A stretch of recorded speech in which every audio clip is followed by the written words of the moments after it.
sun is shining in the sky, hardly a cloud in sight, and we are going to have a fantastic race here today. Drivers, start your engine! Cause we want retribution. Yeah, we want retribution. But coming to the green here, it's getting cleaned out real well. Pace car's off, kick some ass. There's the green flag and we're underway. Green, green, green, green. Outside, still there at your door. Good job, man. Nice and solid. Good case stuff. Three wide. Here, Hawkins into the wall. Oh, big trouble! Crash in the back. Oh, there's a crash in the back. Trouble. Great job, doing awesome, buddy.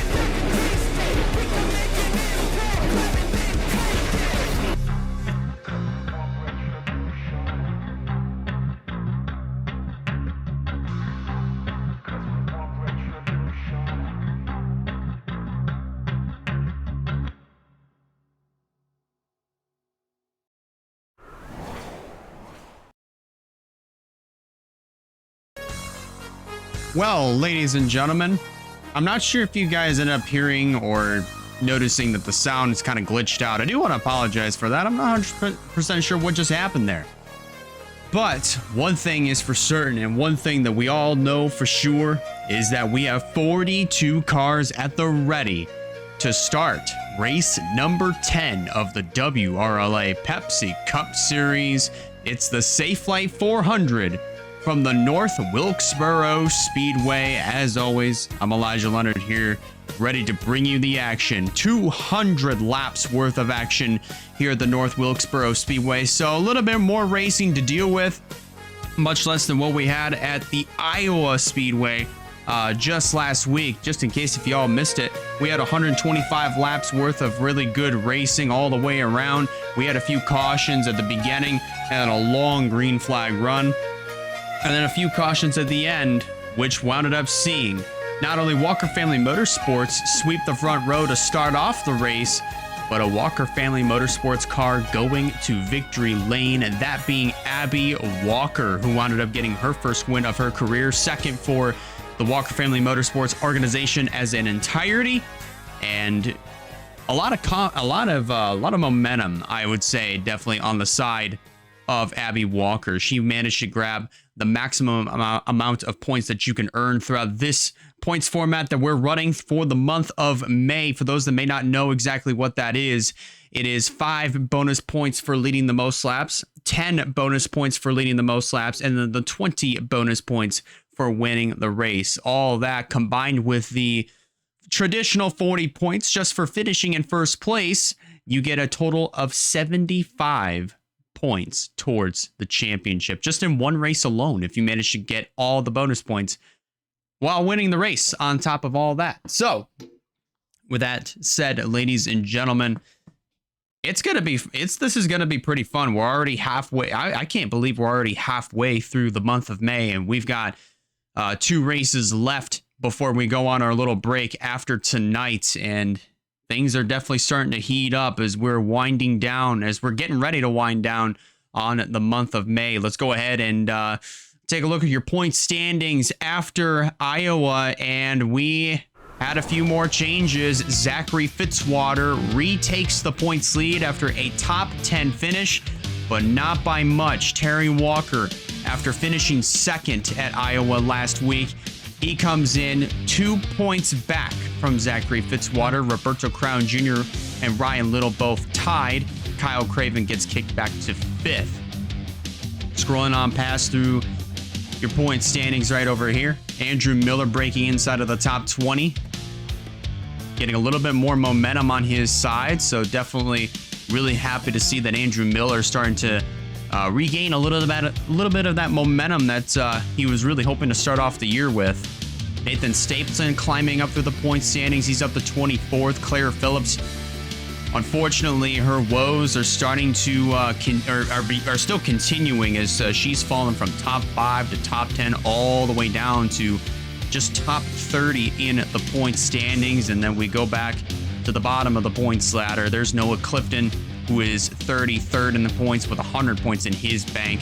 And then you see Jerry Rose there 88. So 3 drivers, as you can see there, Bonsinger, Vaughn, and Rose, they have yet to break into the triple digits. And after tonight, they are very much so guaranteed to do just that. But hopefully, fingers crossed for a lot of these drivers, you know, they do get some really good points. You know, for example, Noah Clifton, whom I mentioned, was 33rd in points with 100 points in his pocket. He is starting 5th here in this race, so this is definitely going to be this hopefully is going to be an event that he is able to you know, perform consistently in, and maybe grab a top 5, maybe top 10 with a few bonus points in his pocket that could assist him in climbing his way back up through the point standings. So it's definitely going to be very interesting to see if somebody like Clifton's going to be able to do all that. So I'd definitely keep my eye out for Noah Clifton. With that said, ladies and gentlemen, let's go ahead and review your starting lineup since we're on that topic. And Rogel Dorn, Russell Blaze, a little bit of deja vu from last week with Walker Family Motorsports sweeping the front row. This time it's Durrani Racing sweeping the front row. All 4 NS Racing cars starting inside of the top 10 with Miller 3rd, Clifton 5th, and then Stapleton and Fitzwater occupying row number 5.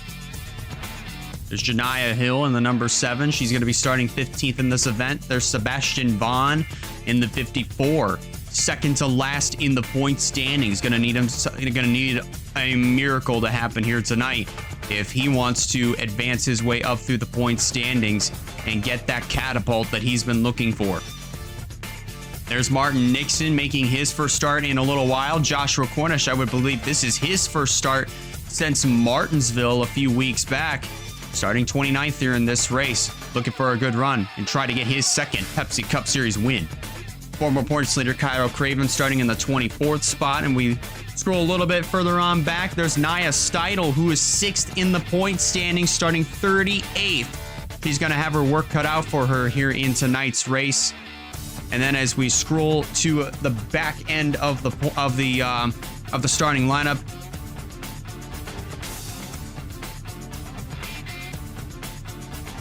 your provisional starters, there's Ryan Gundillo and there's Abby Walker in the 51 and 18 machines. Do apologize there for my mic. Had a little bit of a technical issue there.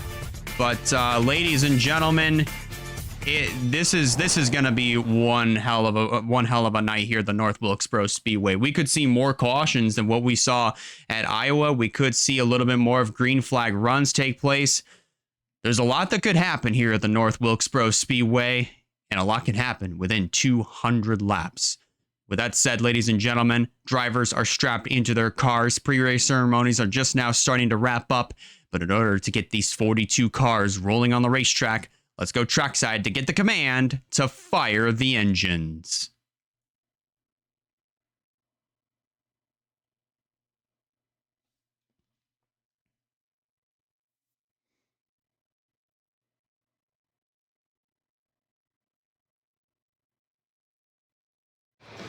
Drivers, start your engines.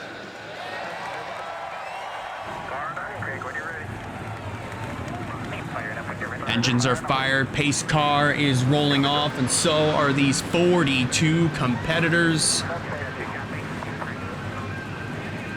Our first trip to here the North Wilkesboro Speedway for the WRLA. So there's a lot of mystery once the green flag drops as to what this race is going to look like. Is it going to be a wreck fest? Is it going to be green all the way through? We're about to find out. As pace car is in, Rogel Doran and Russell Blaze, a pair of Durrani Racing Fords, lead the field through turn 4.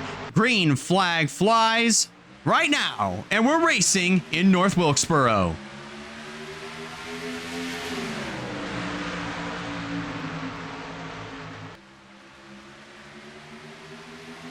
One car already up into the wall. That was Campbell Marsh. Already 3 wide back over here. That may be a little bit treacherous as they come off of turn number 4.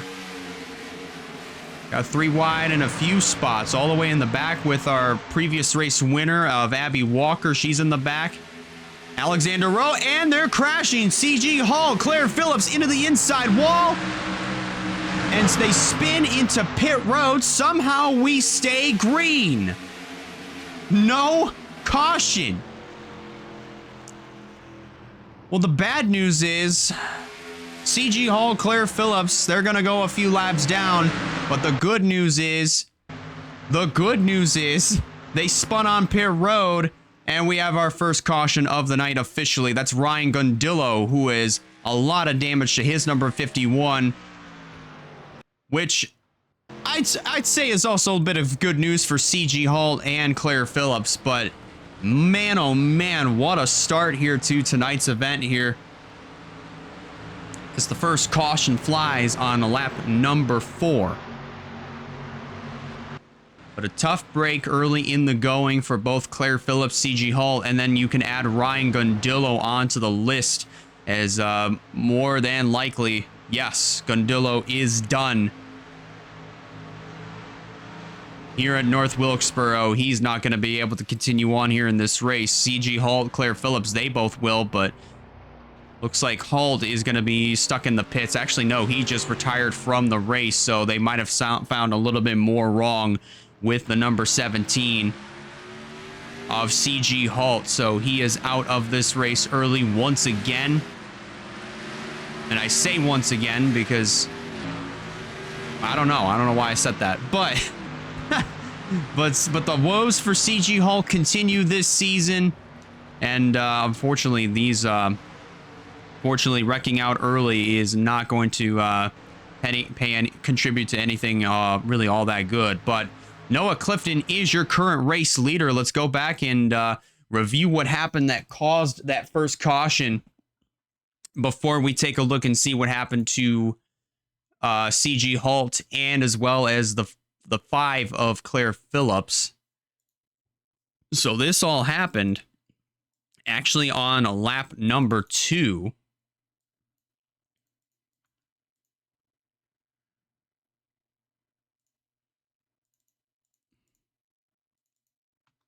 So this all happened on lap number 2. And you can see Gundillo gets into the corner a little bit too hard, gets into the left front of Bobby McGuire, who then gets into Val Mosco, and they all go up into the outside wall. Obviously, Gundillo ended up getting the worst end of that deal. Thankfully, Mosco and McGuire were able to drive away from the accident, but as for Ryan Gundillo, it unfortunately caused the car to go up in smoke, and that's what this is what sadly knocked Ryan Gundillo out of the race early here on lap number. It actually happened on lap 3. Well, we're gonna look at this in real time.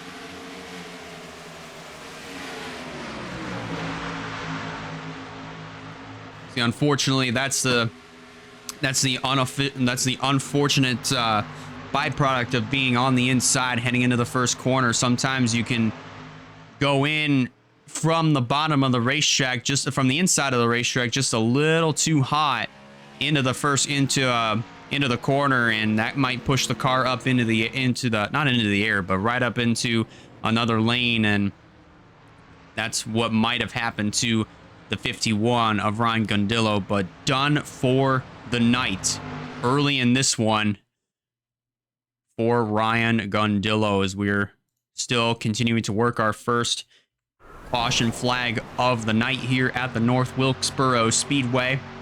2 drivers, if you're just now tuning in, are out of the race. That is Ryan Gundillo in the 51, CG Halt in the number 17, which, speaking of, almost forgot. We were actually going to take a look at what happened to CG Halt and as well as Claire Phillips. Let's go ahead and take a look at this from the aerial view, because this actually was very interesting. So this all happened, obviously, with all these drivers kind of being close together and everybody sliding around.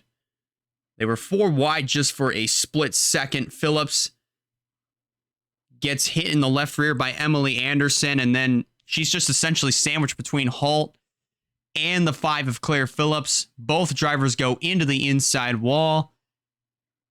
The bad news is they both ended up wrecking early. The good news is for them, luckily, they spun onto pit road. So they were able to get up to pit road speed and get to their pit stalls so that way they can work on their cars. But as for CG Halt, unfortunately, he ended up having to take his car behind the wall. He is done for the night. Claire Phillips is still out on the racetrack, just going to be a decent number of laps down, if I would be correct here.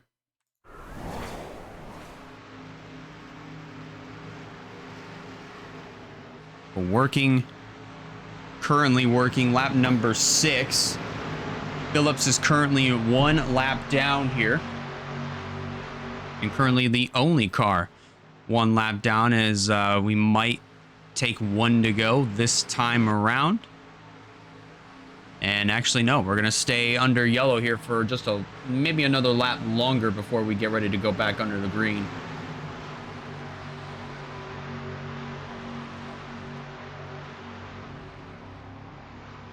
Just give me a little bit here, folks. I got a little phlegm buildup going on here. So give me 1 second.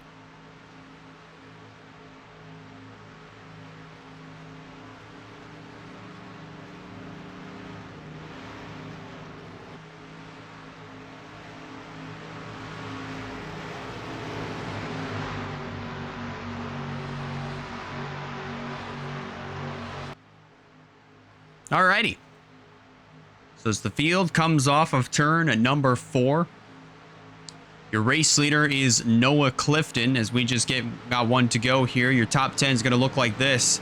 Clifton the leader, Terry Walker second, Nathan Stapleton third, Andrew Miller fourth, Braden Perez completing the top 5, followed by Rogaldorn 6th, Quentin Moore 7th, Russell Blaze 8th, Janiyah Hill running in the 9th position, and Caleb Rose rounding out your top 10. Phillips more than likely still in the pits, either that or making her way over to the front of the field on the inside line. There she is. So let's see how up to par she is going to be with the rest of the leaders once we get this race back going. Green flag goes back in the air.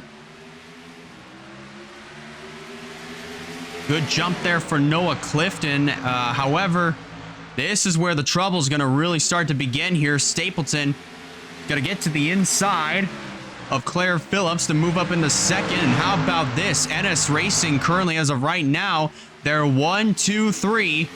Zachary Fitzwater marred in traffic just a little bit further back. Rogel Dorn moving his way up to 4th. How about this? The Durrani Racing cars are also moving up here as well, with Dorn, Moore, and Blaze all lined up on the bottom. So the top 6 cars that were just on the inside line, all of them Mustangs, all of them for 2 different teams. I could more than likely say NS Racing and Durrani Racing both really did their homework here. As we have more cars on pit road, I saw Bobby McGuire in the pits.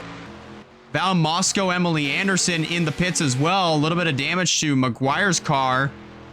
And Anderson and Val Moscow, they might have received more damage to their race machines, but whatever happened to them, it wasn't enough to cause a caution, so we currently stay green.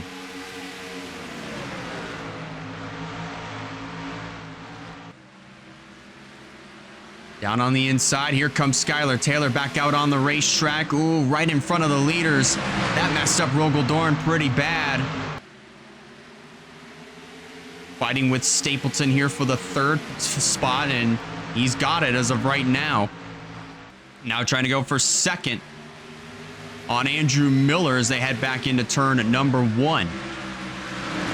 Emily Anderson merges right up in front of Noah Clifton, our race leader. Back down into turn 1. Gonna get by Emily Anderson to put her a lap down. McGuire just up ahead.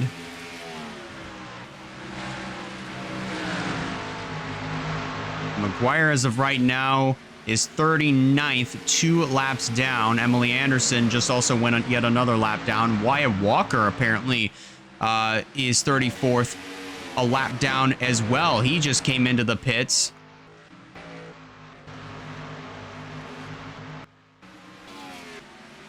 So very interesting things are wounding up happening here in the early stages of the Safelite 400 here at the North Wilkesboro Speedway.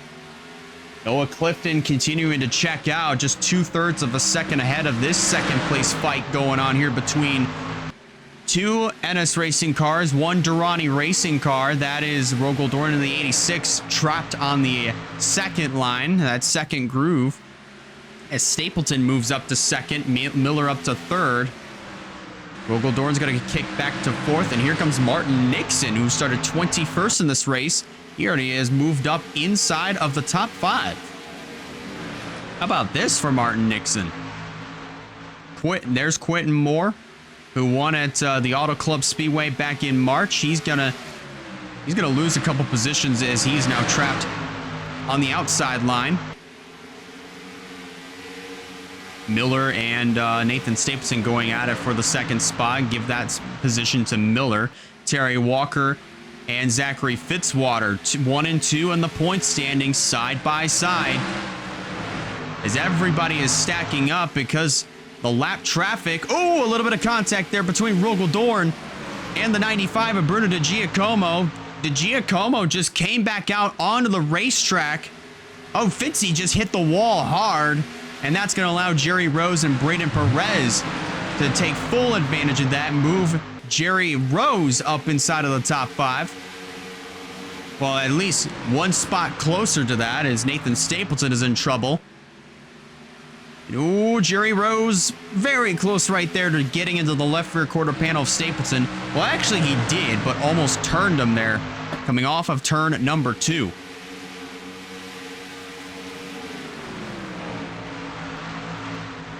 But so far, some really great action that we're seeing here at the North Wilkesboro Speedway. Here comes Reagan Whitlock in the 9. Already right up here in this, in the thick of the top 10 as of right now. Back through 1 and 2, already Whitlock moving up into the 8th position. Russell Blaze up in the 9th. Here comes Janiah Hill in the 7. Moving up inside of the top 10. And we're already an 1/8 of the way through this race. Or at least we're prepping up for that.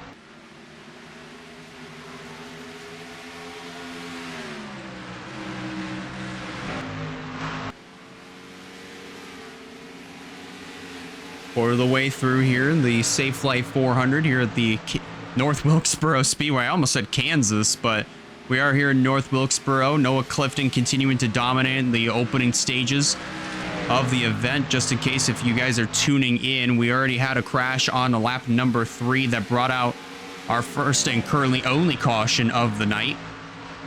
But since then, we have been clean and green ever since. Noah Clifton ended up taking the lead early in the going, probably I'd say right around lap 2 or lap 3.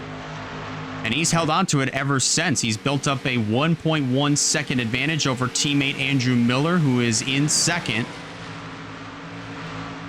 Rogel Dorn sitting in the 3rd spot.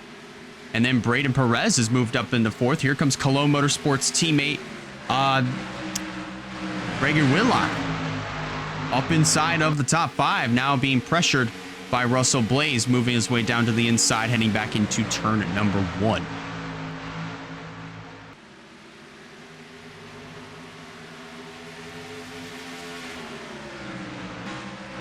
Nathan Stapleton making his way to the inside of Martin Nixon here. That's the fight that is up to...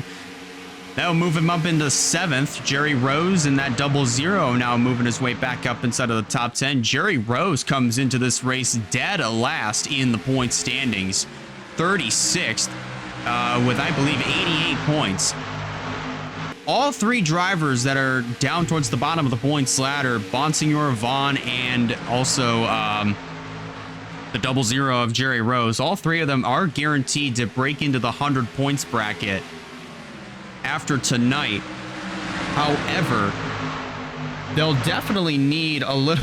if they want to get themselves out of this rut that all 3 of them are in, they're obviously going to have to start picking up the pace here, especially in this month of May. This is the best time to do it because then you get you can basically round up or rack up as many bonus points as you possibly can before the month is out, and you may find yourself in a better position in the point standings after the month of May is done and over with. So if I were drivers like Jerry Rose or even Sebastian Vaughn, for instance, I would definitely full-on capitalize on what's at stake here. Speaking of Sebastian Vaughn, currently just outside of the top 10, or currently inside of the top 20 as he moves past Martin Nixon for the 15th position. Nixon already starting to fall back like a rock there on that outside line, holding up Stephen Colon in the 25. I would definitely say this is the best time to do it. A little bit of contact there between Vaughn and Cornish as they come off of turn number 4. 35, now 36 laps complete, I want to say. Actually, no, 35 laps complete. They'll be completing lap 36 this time by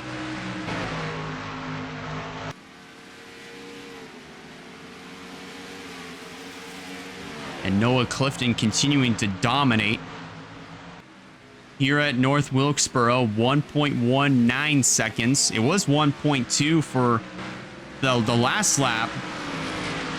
Miller is cutting into the lead just a little bit, but there are two other lap cars in front of Miller. That being Emily Anderson and Skylar Taylor. So these two basically are separating Clifton and Miller apart from one another, but Noah Clifton, obviously, he's in some clean air right now, and other than having Bobby McGuire in front of him, who just got, he might have gotten one of his laps back, either that or he's just trying to go from going 3 laps down.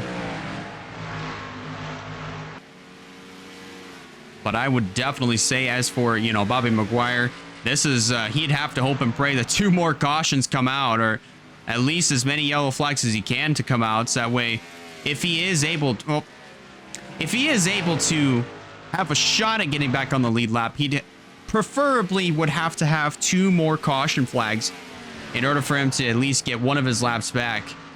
What I mean by that is that for NR 2003 rules for restarts is that the lap cars do line up on the inside line, and they have to pass the leader in order to get one of their laps back or to get back on the lead lap. So in order for Bobby McGuire to get back on the lead lap, he'd have to hope and pray for 2 more cautions to come out, so that way he can line up on the inside and try to pass Noah Clifton. We'll have 1 caution come out, so that way he can get past Noah Clifton on a restart to get one of his laps back.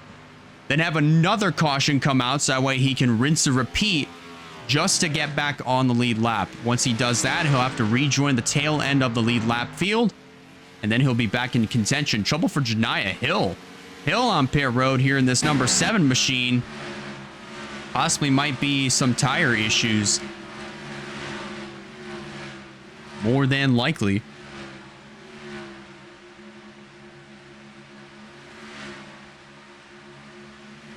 Getting 4 tires and gonna probably try to top off on fuel, or maybe figure out what else might be going wrong with that number 7 machine, and Hill down and away. And this stop, whether scheduled or not, is definitely going to hurt Janiah Hill, as she more than likely, yes, just dropped 2 laps.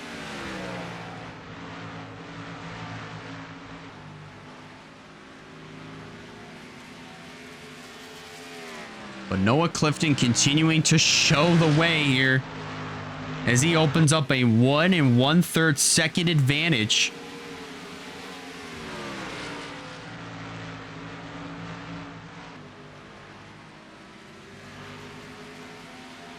On Andrew Miller, as we're closing in on 1/4 of the way through. Right in the Safelite 400 here at the North Wilkesboro Speedway, race number 10. Here in the WRLA Pepsi Cup Series circuit.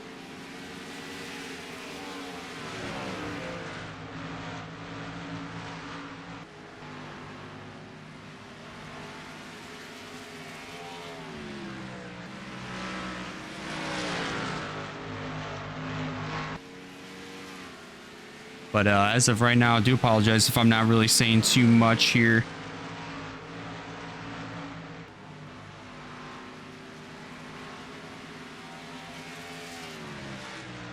Currently, there's some other things that are kind of coming up as well, so I do want to apologize for that, ladies and gentlemen. And also, I do want to bring up, if there's anybody that does have any sort of questions or anything, I normally under green flag conditions, I try my best not to break the fourth wall between myself and, you know, there is a fourth wall, you know, when it comes to doing these races live. So if there is a break in the action, then maybe I might be able to, but definitely the best bet would have to be under caution. But looks like there might be a little break in the action, at least momentarily. Everybody's gotten themselves into a little bit of a single file run, but as of right now, usually whenever there's people that are trying to get my attention or whenever there's people that are asking questions. Oh, speaking of, trouble on the back straightaway. Somebody just spun. I think it might have been Nia Steidel here in this number 6. But it kind of worked out, though. But caution is out. Caution is out. That's Andrew Ramsey in the 67 who just crashed on the entrance of pit road. Heavily damaged is this YouTube Toyota Camry.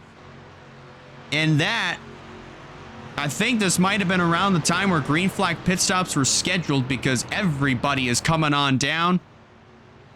Nia Steidel's already made her pit stop, so she might be in a pretty good spot. Hopefully not. Well, I mean, either that or, well, she is a lap down, so she is going to get one of her laps back. However, going to be on the tail end of the lead lap. Andrew Ramsey is going to be done for the night here at the North Wilkesboro Speedway. As everybody else making their stops, 4 tires, adding some fuel, and it looks like race off pit road is going to be won by Noah Clifton. Andrew Miller going to come out second. Braden Perez third. Reagan Whitlock fourth. And then coming out fifth, that was Russell Blaze. Nathan Stapleton comes out sixth, followed by Jerry Rose coming out seventh. Eric Monaco coming out in eighth. Stephen Colon comes out ninth, and Rogel Dorn had a little bit of trouble on pit road, but he comes out 10th. As the rest of the drivers that are a lap down or more, they make their way onto pit road. But our second yellow flag of the night is out here at the North Wilkesboro Speedway. Let's go back and review what happened to Andrew Ramsey that brought out our second caution of the night here at the North Wilkesboro Speedway. And it might have had something to do here. Yes, indeed, it did. Just as I suspected. I looked at Caleb Rose and thought, he might have had something to do with it, and it looks like he did. Coming off of turn number 2, looks like Caleb Rose gets into the left rear corner panel of Andrew Ramsey and just does not get off of him until right about here. Rose eventually does have to make his way back out onto the racetrack, so that way he can avoid hitting the end of that pit wall, which he just barely did. But Ramsey not so fortunate there, as he ended up colliding with the inside wall and then right into the end of that pit wall where the barrels are. But that is just tough break there for Andrew Ramsey. I'm pretty sure Caleb Rose did not mean to do that. This is more or less just kind of a racing deal, as we're going to look at this in real time. The only thing, oh my gosh, that's just an incredibly hard hit, if I may say, onto the passenger side door. But it also kind of looked like that, yeah, Caleb Rose definitely got on the beat Andrew Ramsey to the gas just a little bit quicker there on the exit of turn number 2. Ramsey might have been fighting a little bit of a loose condition on his Toyota Camry, so that could have been a possibility, but that was a very hard hit there for Ramsey, both on the inside wall and at the end of the pit wall, heading into turn number 3. Now let's see what happened the lap prior, that that might have just happened to Nia Steidl. I'm pretty sure something similar happened, and that is indeed the case. Look at that. So 3 wide here. And oh, Crampton actually slammed the wall. Same did Abby Walker, but that's what Nia reacted to. She checked up, and then she ended up getting hit in the back end. I think that was by Alexander Rowe. But my, oh my. That's a tough break for Nia Steidl. The bad news was she ended up getting spun out. The good news is she ended up making it to pit road. If that's what she was wanting to go, I mean, hey, she made it. But at what cost? Gonna look at this in real time. Looks like Crampton. Yeah. Oh, Abby Walker got forced the 61 up into the outside wall, and that's what wound up happening to Nia Steidl. Nia Steidl ended up checking up, and she ended up getting turned by the 54 here. Both the 54 and, yeah, mainly Alexander Rowe, but she also ended up colliding with the 54 of Sebastian Vaughn. But that right there was what brought out our second yellow flag of the night. Not the wreck that Nia Steidl had to deal with, but more importantly, the wreck that Andrew Ramsey had to deal with here. But no, heckin' random, what's going on? How you doing? Hope you have yourself a good Saturday night. Hope your weekend's been going really well. And again, I do want to apologize for not getting to the message right away. Again, I'm not purposely trying to ignore anybody. I do see your messages, and I try to get to them whenever I can, whenever there's a break in the action, or whether it be a long green flag run, or if there's a caution period. Whenever there is action going on, I have to be focused, and I have to actually try my best to give you the best commentary that I possibly can. So that way, obviously you can not only get a good visual of what's happening, but also so that way you can be on the edge of your seat. And obviously, I try my best to provide that for you guys. And in order to do that, I got to be focused. So I try my best to try to respond back whenever I can, whenever there's a break in the action. But again, I'm not trying to purposefully ignore anybody. It's just I gotta be focused.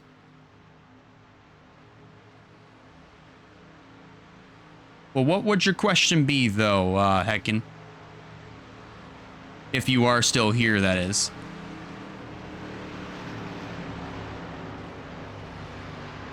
The field has just taken 1 to go. And your restarting order is going to look like this. Roberto Crown Jr. apparently is also retired from the race. He's done for the night. But your top 10 is going to look like this. Clifton, Miller, Perez, Blaze, Stapleton. That's your top 5. And then it's Rose, Monaco, Cologne, Rogel-Dorn, and Zachary Fitzwater, that being your top 10. Here we go. Green flag back in the air. And we got a decent amount of drivers that are at least a lap down or more. 27 cars left on the lead lap. They're 3 wide over here. Nia Steidl getting turned by Martin Nixon into the inside wall. For the second time tonight, Nia Steidl gets turned, and it's by Martin Nixon in the 2. The good news is for everybody else, we stay green. She was off the racing line, but the bad news for Nia Steidl is her night just went from bad to worse, and she's going to take a big hit in the points.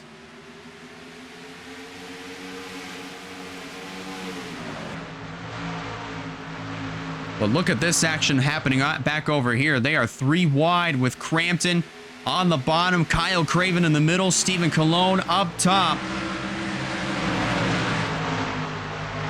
And oh man, they are 4 wide over here towards the back end of the field. Rogel-Dorn, being wise, completely backs off from that scenario.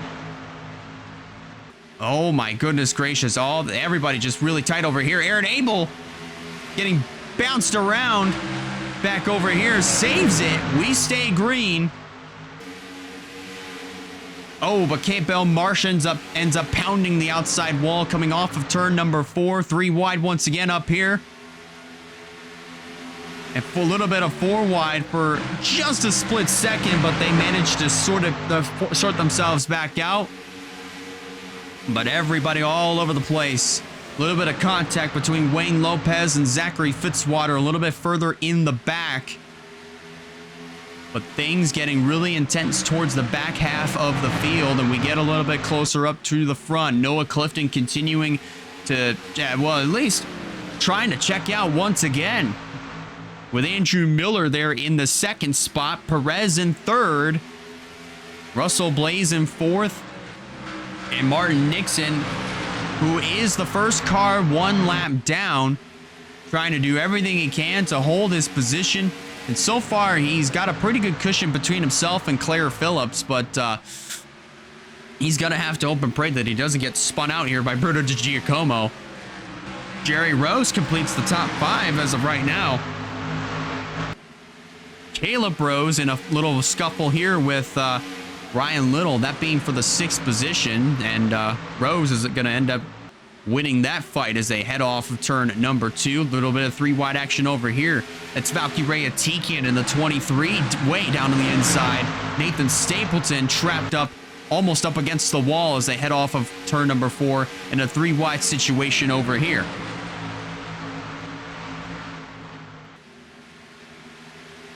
Field comes off of turn number 2 and head down the back straightaway once again. There's Wyatt Walker in the 19 machine. Currently 33rd, 2 laps down. In the midst of a 4 wide scenario here in North Wilkesboro. You don't see this often, and it's not going to be too good. Rowe in the wall, and Valkyrie Atikian goes around, and so does Nathan Stapleton. Rogel Dorn Nia Steidel collected, and this time, this hit right here is going to take her out.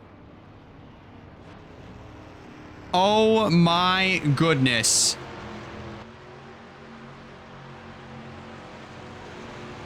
That was not pretty. What a shame. What a shame for Nathan Stapleton to be involved in that one, because he was having himself a really great night tonight. Was riding around in the top 5, top 10 all night up until this point. And unfortunately, he is going to be done for the night here at North Wilkesboro. Rogel Dorn, who started on pole for this race, heavily destroyed.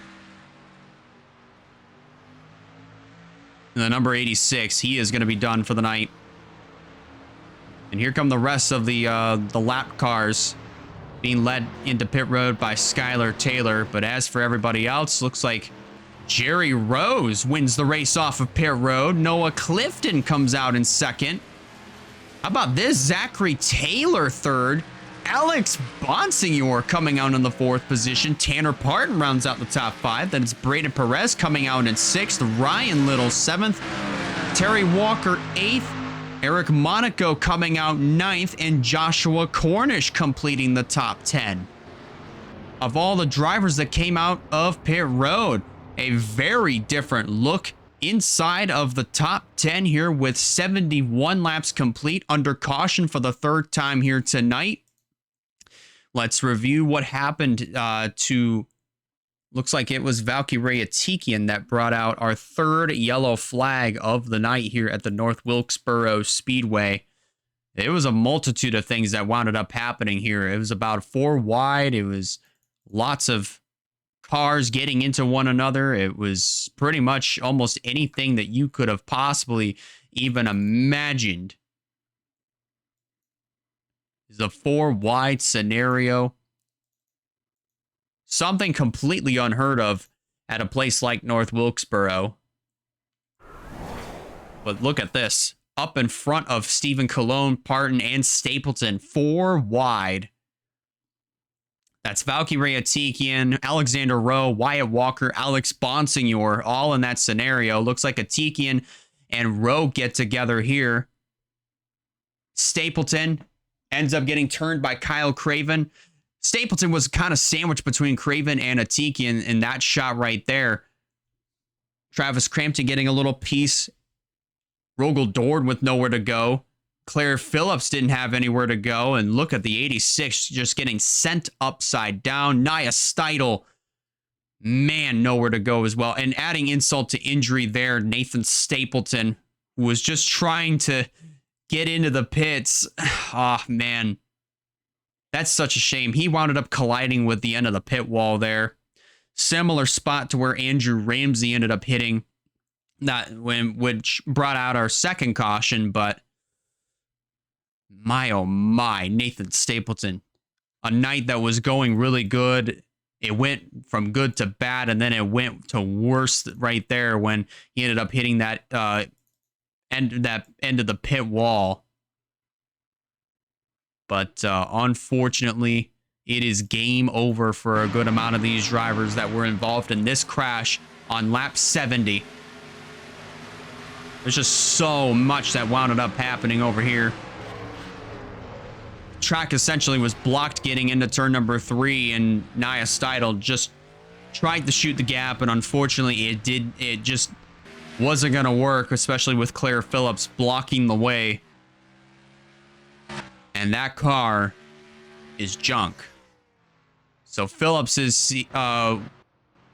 season woes continue. As for Nathan Stapleton here, we're going to take a look at that once again.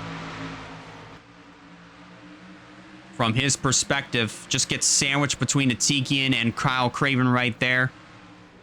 Pancakes the inside wall with the passenger side, and he was going to be fine until he hit the end of the pit wall. And we talk about no-nos here at a place like North Wilkesboro. 4 wide for sure is a no-no. And hitting the end of the pit wall, especially just after trying to regroup and get back out on the racetrack, that too is also a no-no. But second caution, our third yellow flag of the night, is out here on lap number 70, which it came out on lap number 70, but we're currently working lap 72 here at the North Wilkesboro Speedway. Claire Phillips is going to join Nia Steidel in the garage area. Nathan Stapleton, Rogel Dorn are also going to join everybody else in the garage area as well. So with 72 laps complete, just to review your top 10, it goes like this. Jerry Rose, currently the race leader. Noah Clifton in second. Zachary Taylor in third, followed by Alex Bonsignor in fourth. Tanner Parton completing the top 5. Then it's Braden Perez in sixth. Running in seventh, that would be Ryan Little. Terry Walker in 8th. Then 9th is the 31 of Eric Monaco. Joshua Cornish completing the top 10. As the field comes off of turn number 4, we're going to be nearing the 3/8 mark of this event. And the field is getting ready to restart here with 1 to go. Going to be restarting on lap number 74. Here comes the rest of the field lining up on the inside line. They're going to be led by Janiyah Hill in the number 7 machine.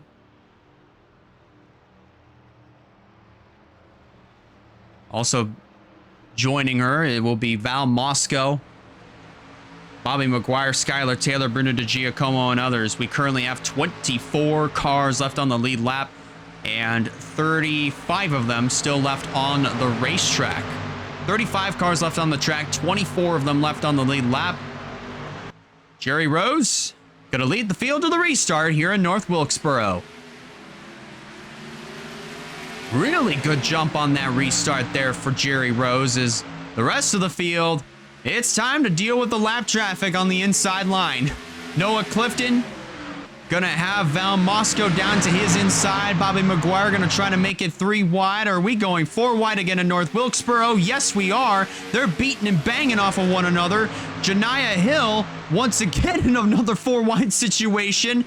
And this is not gonna work. Parton goes around in front of the field. Hill gets caught up in that one. Aaron Abel gets caught up. Same does the 61 of Travis Crampton. 4th yellow flag of the night. It's Jerry Rose that leads them back to the yellow flag on lap 77.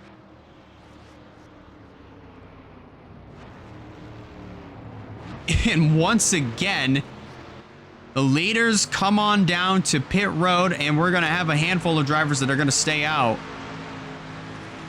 Cornish is going to stay out. Same will Russell Blaze, as well as Terry Walker, Zachary Fitzwater.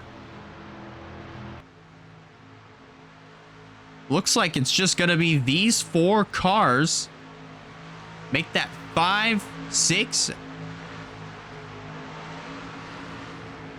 These 5 cars that are on the lead lap just stayed out here. Jerry Rose going to win the race off of pit road. And Brandon Perez going to come out second. Taylor's going to come out 3rd. Then it's Clifton, Rose, Little, Reagan Whitlock, Abby Walker, Monaco, and I think Andrew Miller was the 10th driver that came out of the pits. But your race leader is going to be Joshua Cornish in this number 89.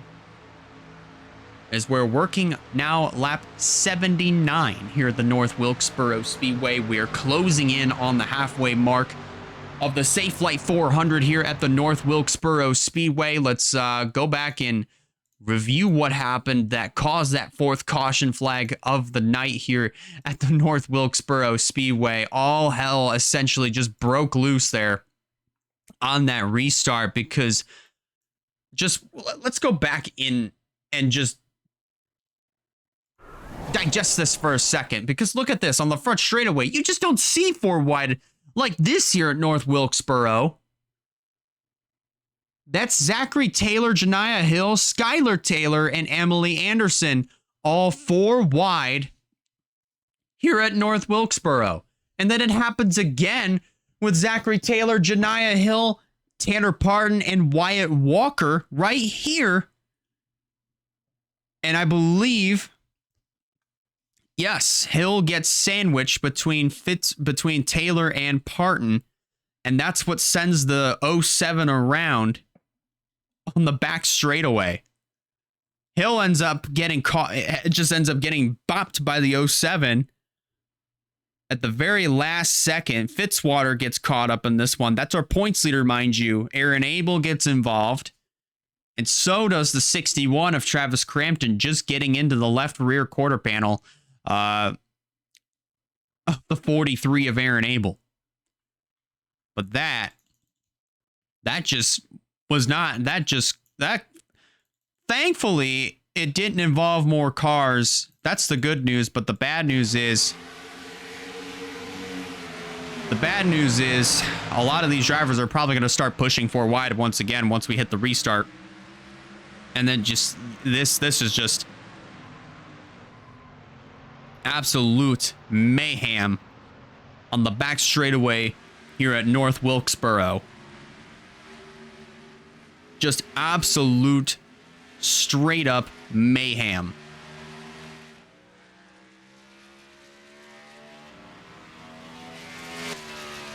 That's what brought out our 4th yellow flag of the night here at the North Wilkesboro Speedway. And from the looks of things, Tanner Parton is going to be done for the night.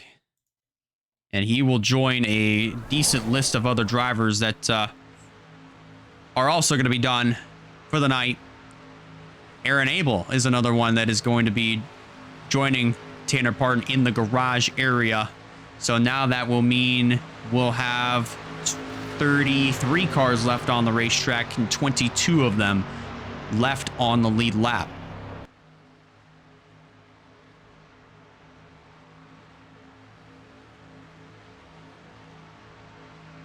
You know, if this does end up continuing all the way throughout the rest of this race, I honestly don't know if we're going to have any other cars left, because everybody's racing like it's the last lap, or if we're in an overtime finish, let's say at Bowman Gray. But this is not Bowman Gray. This is North Wilkesboro, and this is not a 100 lap race. This is not an overtime finish. We're on working lap 80 of 200. And we're almost at the halfway mark.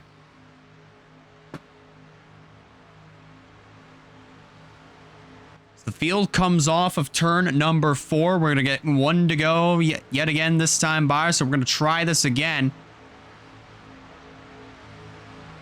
So I do stand corrected, by the way. We currently have 31 cars left on the racetrack. And 22 of them are left on the lead lap. So we are essentially going to have ourselves a double file restart almost throughout all the field, with Joshua Cornish leading the charge on the outside line. Val Moscow leading the lap cars on the inside. Let's see what this restart's going to look like. Green flag. This time, Cornish brings them down.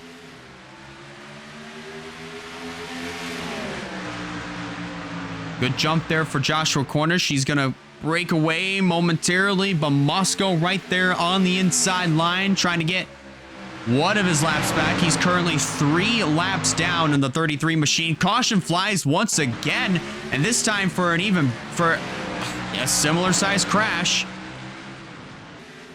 involving the 25 of Stephen Colon. Alexander Rowe got caught up, as well as a few others, and now Cornish is going to make his way down into the pit area. Along with Zachary Fitzwater, even Terry Walker is going to make the move into the pits. Jerry Rose, Kyle Craven, Noah Clifton, and others. Caleb Rose, a lot of damage to the front end of his car. Oh man, we more than likely had a stack up. Abby Walker's done. Andrew Miller with a lot of front end damage. I saw Travis Crampton, Quentin Moore. So we had a stack up on the back straightaway. Cologne trying to get into his pit box, just wrestling around Cornish. Yep, Quentin Moore is done. Oh, Andrew Miller gets into Noah Clifton on his way to the garage area. And after all of that, this hands Russell Blaze the race lead.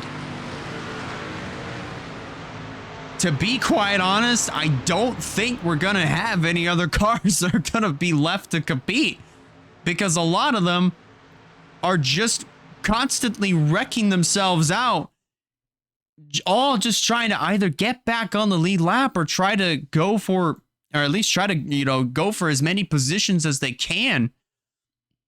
But let's review what happened that brought out our 5th yellow flag of the night here at the North Wilkesboro Speedway. And it was for an accident that happened in, yet again, turn number 3. And this, oh my goodness, once again, ladies and gentlemen, it was for a lot of action. You see the Cologne Motorsports cars, Reagan Whitlock trying to go for all she can get here. And 4 wide right here. Abby Walker getting into the 25 of Stephen Cologne, sending him around and into the inside wall. Andrew Miller, Alexander Rowe making a little bit of contact as well. This essentially blocks the whole track up here. Eric Monaco going around. And then just a little bit further up. But yeah, this is essentially it. Campbell Marsh getting a piece of the rear end of Monaco's car. But this is what wound up happening on the back straightaway. At least 2 separate incidents that caused 1 caution. Look at this again in real time. Looked like Miller ended up getting into Rowe's right rear, which put him into the outside wall. But now, I'm curious, what wound up happening over here that caused the stack up? Oh, it was Noah Clifton that wound up absolutely jamming on the brakes. My goodness gracious. Even Alex Bonsignor got caught up in that one as well. Caleb Rose, Abby Walker. I see Valkyrie Atikian with a little bit of more damage on her 23.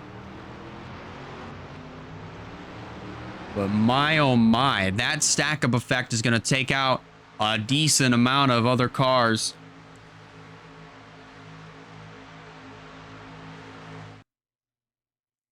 Here on this one, and that right there is just very heavily unfortunate. We're gonna have more retirees here in this one. Abby Walker's gonna take her car behind the wall, as will the 04th Quentin Moore and Andrew Miller as well. That's a shame because Durrani Racing and NS Racing all brought some really fast equipment, and unfortunately they're not going to be able to take that equipment all the way to the finish of this one and get some good points out of it.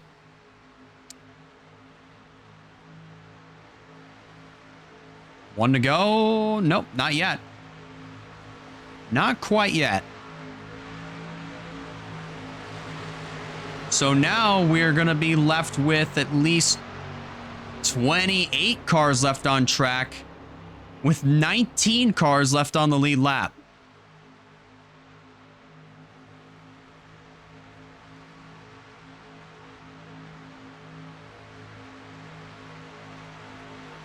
Another thing to also kind of point out here is that Russell Blaze does have a tiny buckle on the hood. It's not too noticeable though, unless if you look closely, but I don't think that's going to cause any sort of aerodynamic disadvantage for Russell Blaze. Then again, aerodynamics don't mean a thing.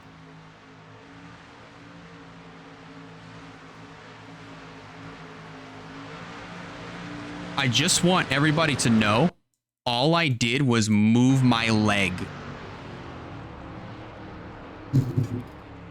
The field just took one to go. Your top 10 is going to look as follows. It is Russell Blaze, the race leader. Braden Perez in second. Zachary Taylor third. Ryan Little fourth. Valkyrie Atiki in the top 5. Then it's Sebastian Vaughn 6th.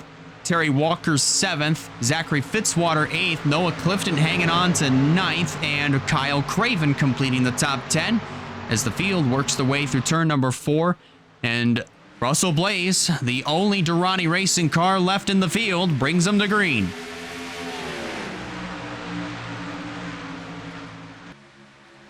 He does get a really good jump on this restart, but they're 4 wide over here. Wyatt Walker and Bobby McGuire making some contact there, who then, both McGuire Motorsports cars get set into the wall.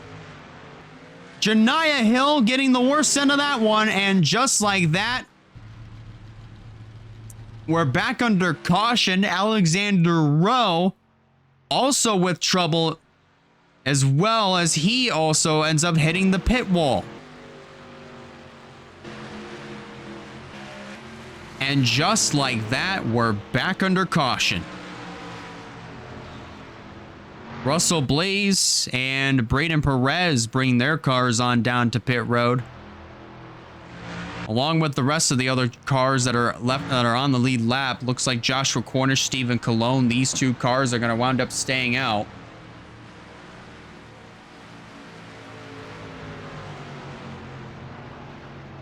Cologne, however, though, is 2 laps down.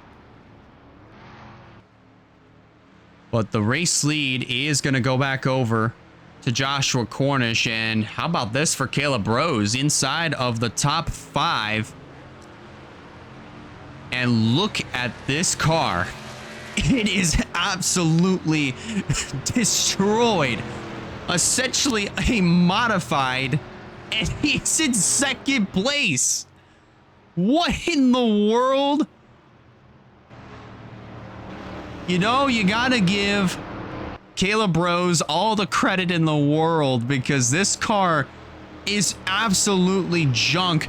Would not even last at a place like Daytona or Talladega. But this car is still alive. He's still going at it, even without a nose. How about that? Big props here to Caleb Rose here in this race. Let's go back and look at what happened that brought out our 6th yellow flag of the night. And it involved both of the Maguire Motorsports cars. And interestingly enough, it was with 2 drivers that wound up doing some business off the racetrack, that being Wyatt Walker and Bobby Maguire. This is heading down into turn 1. Looks like Maguire moves Janiah Hill up the racetrack just a little bit. And they both move up the track. And as that happens, that opens up the door for Wyatt Walker to drive to the inside 4 wide.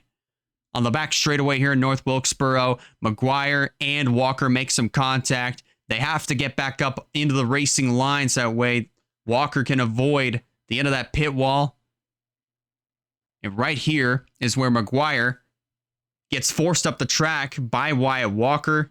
And both cars wound up into the outside wall in turn 3.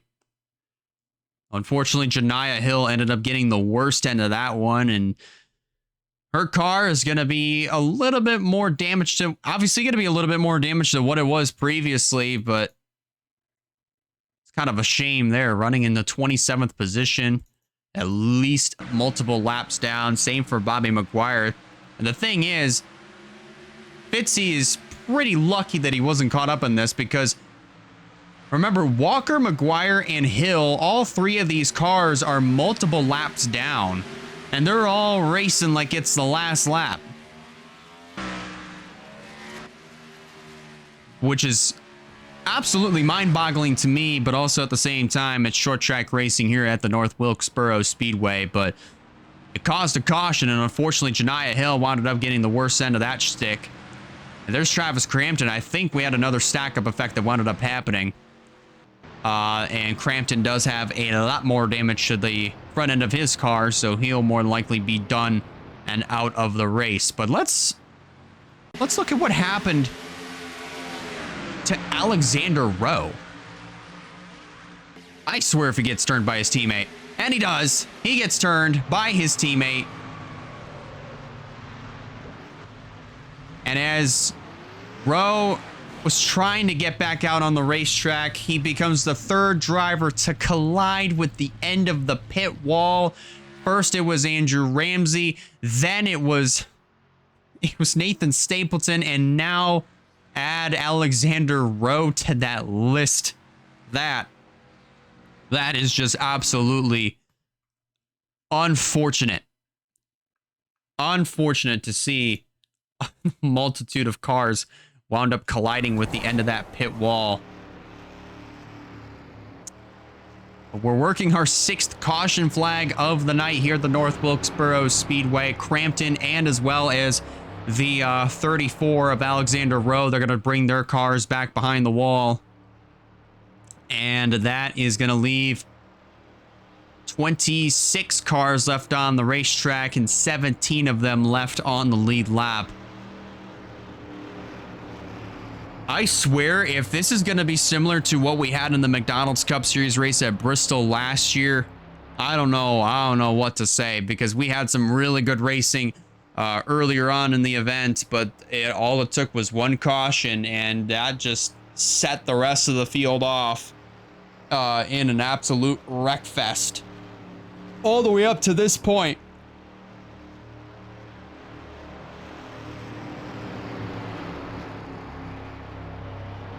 But also just a tough break for Alexander Rowe. Just ended up getting turned by his teammate of Campbell Marsh.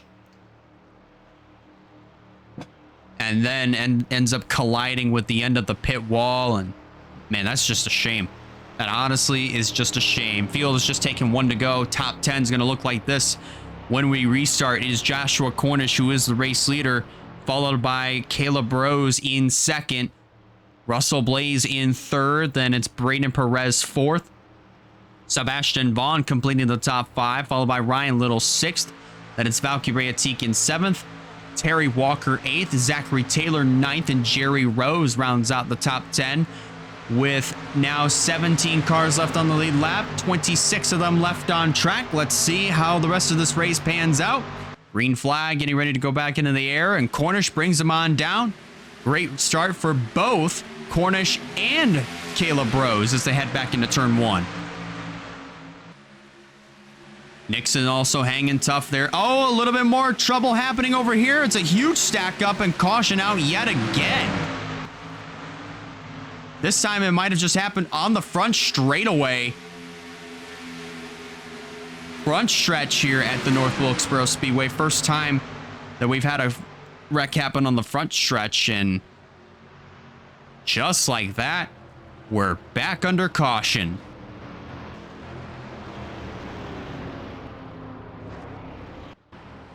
Here on lap number 95, closing in on the halfway mark.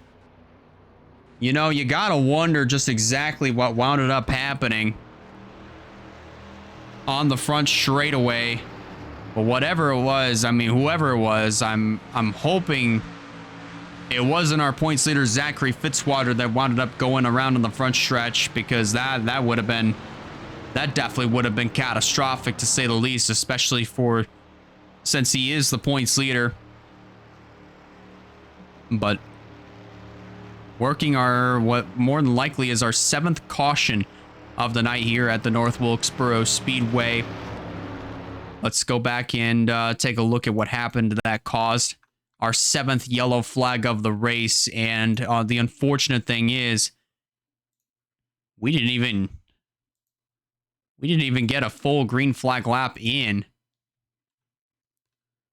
Oh, and it did involve our points leader, but it also involved Campbell Marsh.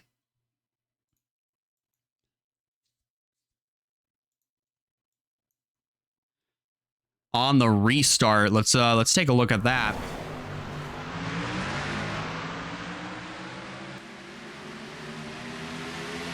I'm not 100% sure what wound up happening here. This 100% could have been avoided,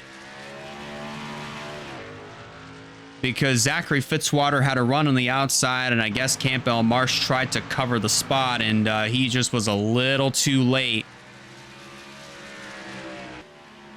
And that's just, yeah, I'm not sure what else you could really say to that. That's something that could have been avoided on the part of Campbell Marsh.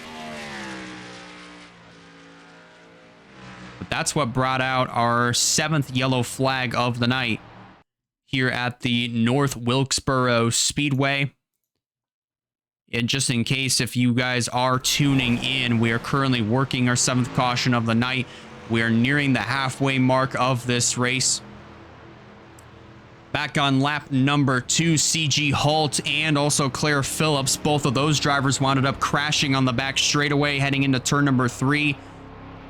They wound up spitting onto pit road, so thankfully they were able to get damage assessed on their race cars. But on lap 3, that's when our first caution wound up coming out. And from then on, I mean, obviously it just turned into absolute mayhem. I would believe CG Hall might have gotten involved in a stack up that might have taken his car to the garage area and done for the night. I think it might have just been the damage that he sustained on lap number 2 that took him out of the race. And as for Claire Phillips, ended up continuing on just a little bit further, but unfortunately you see it right there, she wound up finishing 37th after getting involved in a crash on turn number 3 that also collected Nia Steidel, Rogel Dorn, and others. That wreck also saw Rogel Dorn get up on his lid, and he's also back behind the wall as well. So as the field works their way through 3 and 4,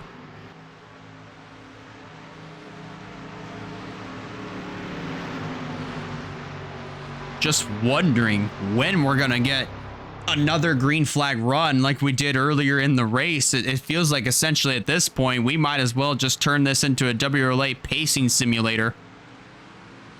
Field gets one to go here, and it is going to be Bobby McGuire that will be leading the inside line on this restart. He is the first car 2 laps down, So this is the scenario that I was talking about. In order for Maguire to get back on the lead lap, he's going to have to hope and pray that he gets by Joshua Cornish in order to get back one of his laps back. And then you have to hope and pray that he gets into a good position for another caution to come out. So that way he can restart right where he's at right now to get back on the lead lap. But let's see if he's able to do it. Cornish brings him down for the restart here in North Wilkesboro.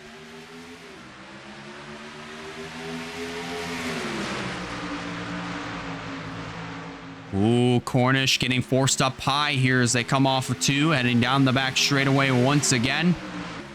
You got Caleb Rose right there on the back bumper, but he's also going to get put up on the high side by Russell Blaze, who's in the middle of a 3-wide situation, heading back into the 3rd corner. Maguire got one of his laps back, as did Martin Nixon and others, and around goes Blaze. Wyatt Walker collected in that one as well. That was so unfortunate. Russell Blaze winds up spinning, collecting Wyatt Walker as well. Caution out yet again.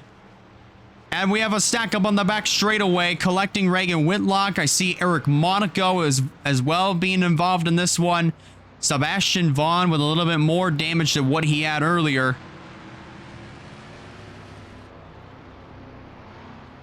What in the world are we doing, guys?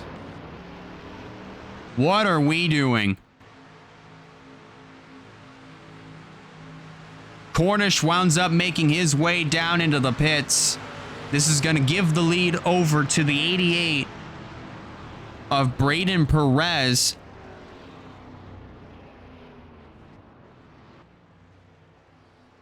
My, oh my. And we're just past the halfway mark here in this race. This is just... I don't know how much more I can really take. We have 97 laps to go coming up here. I honestly don't know how much more of this we can really take, but Braden Perez, the race leader. Let's go back and review what happened there to Russell Blaze, because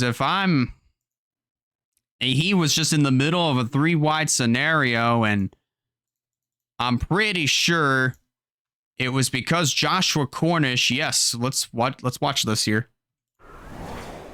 I'm pretty sure it had to do with Joshua Cornish getting way too high into the corner, and he had to check up so that way he could avoid getting hitting the outside wall. But Blaze already back on the gas. Cornish into the wall, comes down into the path of Russell Blaze and Wyatt Walker just with nowhere to go. Winds up getting collected in that whole scenario.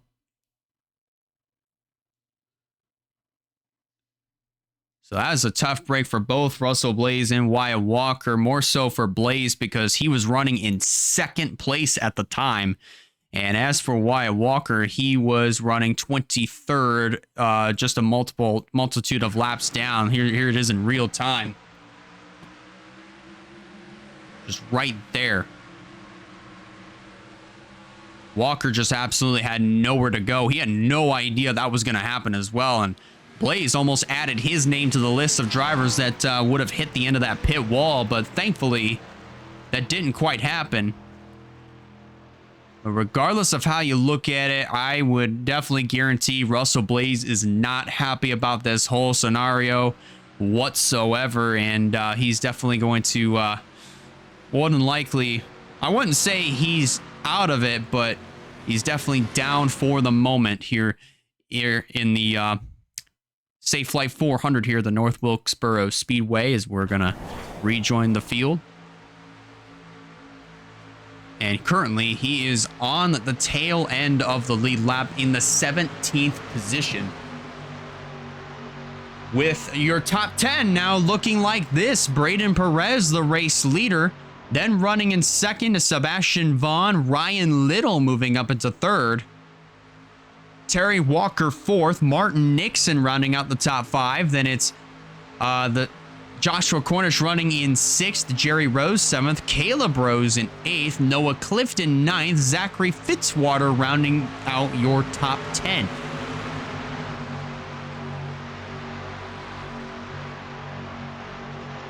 But 17 cars still left on the lead lap in this one.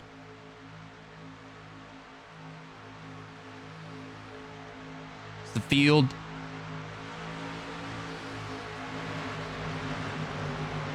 Hold on 1 second.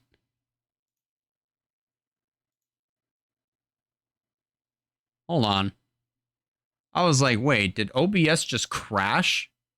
Did everything just crash? I don't think so. Because my little stream thing just buffered for a little bit and I thought, oh shoot, the internet's crashing again. But if that's not the case, we should be good. Kind of got scared there for a second because the internet ended up taking a dookie on Wednesday. It did it twice, and then it happened again last night. So fingers crossed the internet does not crap itself again here tonight.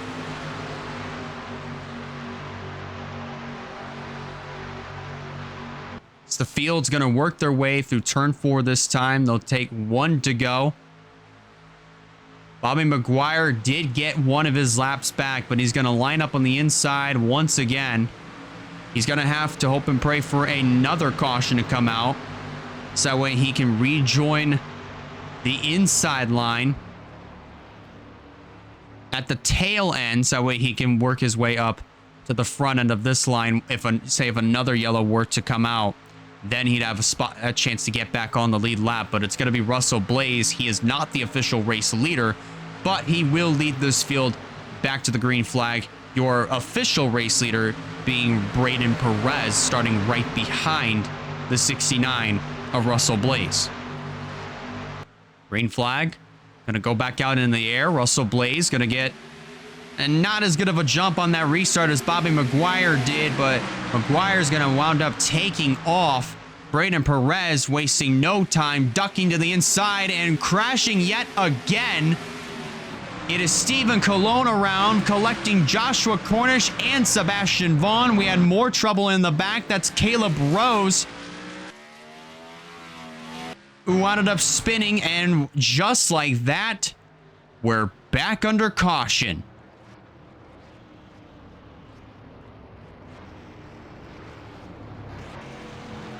How much more of this can we take? God's honest truth, how much more of this can we take?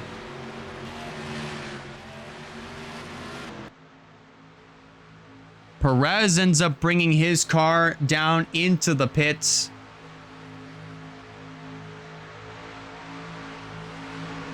And after all that, I believe this is going to hand the lead over to Jerry Rose in the 00, followed by Kyle Craven, Reagan Whitlock being 2nd and 3rd.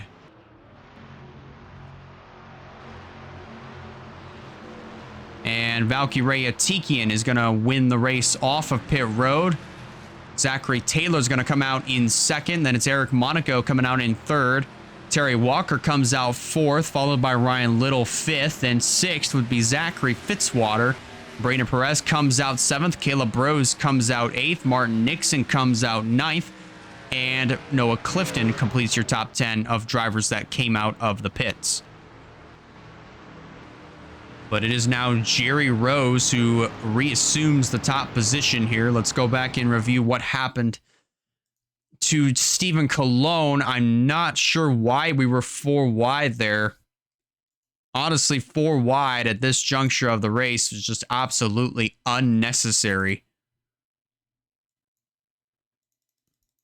And it includes a similar selection of other drivers that were in this whole scenario.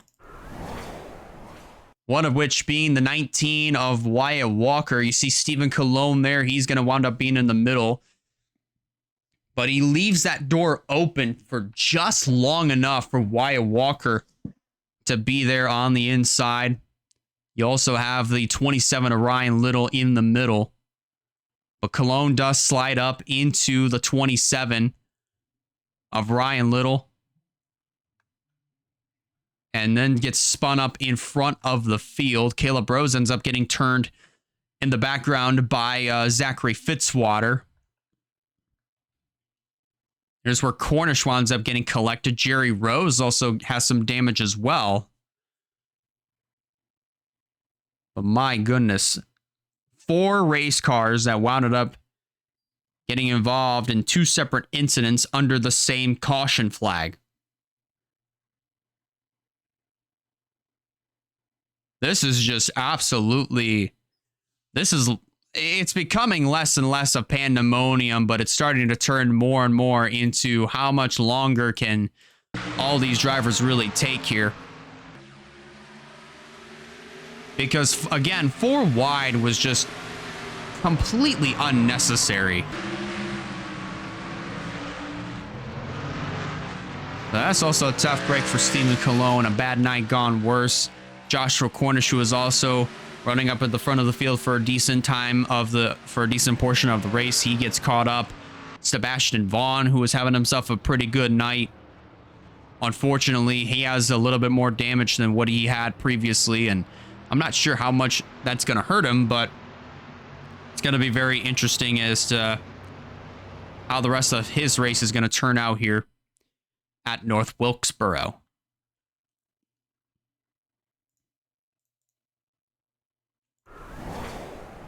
Field continuing to work under caution here. And we have another retiree, that being the 89 of Joshua Cornish. So now 25 cars are left on the racetrack, this time with 16 or 15 actually that are going to be left on the lead lap. Eric Monaco in the 31 pits from the 6th position. So something may or may not have gone awry on the 31 of Eric Monaco. More than likely, might be some form of a tire failure, either that or maybe something mechanical. But they are going to try to get that reassessed and get sent back out there. Campbell Marsh making his way into the pits. Probably for something similar. And they're going to spend an extra amount of time working on that car here as we're working our umpteenth caution of the night here at the North Wilkesboro Speedway. Jerry Rose leads the charge with Kyle Craven in 2nd, Reagan Whitlock in 3rd, Valky Rayatikian in 4th, followed by Zachary Taylor rounding out the top 5. Terry Walker in 6th, then it's the 27 of Ryan Little in 7th. Zachary Fitzwater 8th, Caleb Rose 9th, or not Caleb Rose 9th, but Braden Perez 9th, and then Caleb Rose completes the top 10. Hope and pray that we can actually get ourselves a good green flag run in, because we've had a lot of caution laps in this one. So please, let's just hope and pray that we can get ourselves a good green flag run in. Field works their way through turns 3 and 4 this time around. Jerry Rose going to lead them down to the restart right about now on lap 113. Good jump for the top 3, but it's the front 2 that wound up checking out. 3 wide over here. Everybody trying to get around Janiah Hill on the 7. As Kyle Craven's going to make the run to the inside to take over the top position. We made it a green flag lap. Thank goodness for that. But now the next task is to try to get by Janiah Hill, who is not up to par with the rest of the leaders. And around goes Valky Rayatikian. They save it. And we say green. Thank the Lord above that they were able to keep it together. And everybody is able to get around Janiah Hill as best as they possibly can. But The race leader now is Kyle Craven in the 28. Oh, Jerry Rose just ends up colliding with the outside wall in turn number 4. He might have used up all of his tires. Oh, and around goes Wyatt Walker off the bumper of Skylar Taylor. Hits the inside wall. And again we stay green. My, oh my. Marsh comes back out on the racetrack, but now there is almost a 1.5 seconds difference between Craven and now Reagan Whitlock, as there's at least 5 cars that are a lap down or more between Craven and Whitlock. As now Marsh is going to make his way down into the pit area. Whitlock making a run to the inside of the 95 of Bruno Di Giacomo to try to at least get a little bit closer, but now that lead is opened up to 2 seconds. Terry Walker bounces off the wall. Nixon moves up to 3rd after that. But the caution comes out yet again.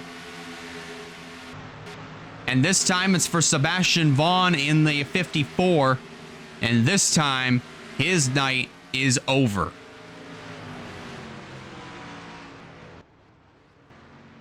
His night is 100% over. At least we got some green flag laps in, but that was pretty short-lived. Noah Clifton gonna make his way down into the pit area.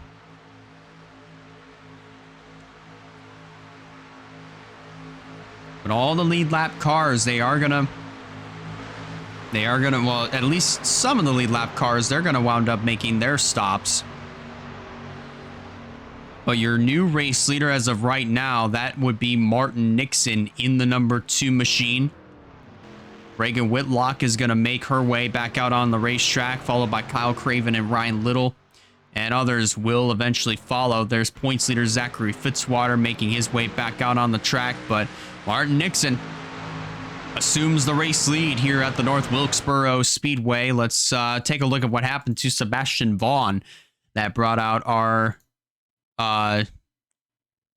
most recent caution. Actually, it didn't really have much to do there with Sebastian Vaughn. It had to do with Braden Perez and the 99 of Noah Clifton. This is all heading down into turns 1 and 2. Looks like Clifton might have sent it into the corner a little bit too hard and forces the 88 up into the outside wall right about here.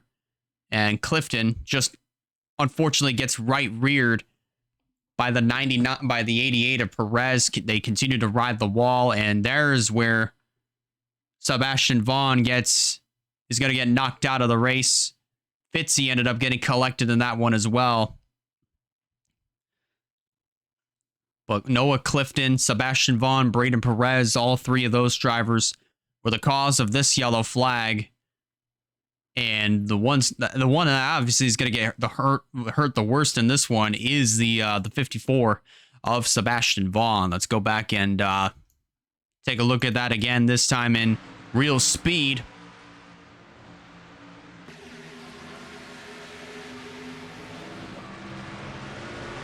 That just was very unfortunate. Noah Clifton, who started off this race really good, and then unfortunately his night went from good to bad, then from bad to worse. Sebastian Vaughn's night went pretty similarly, but now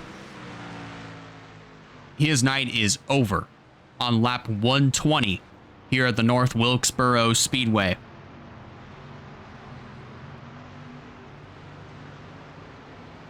So now as we're going to work our way back onto live coverage, your race leader is going to be the number 2 of Martin Nixon.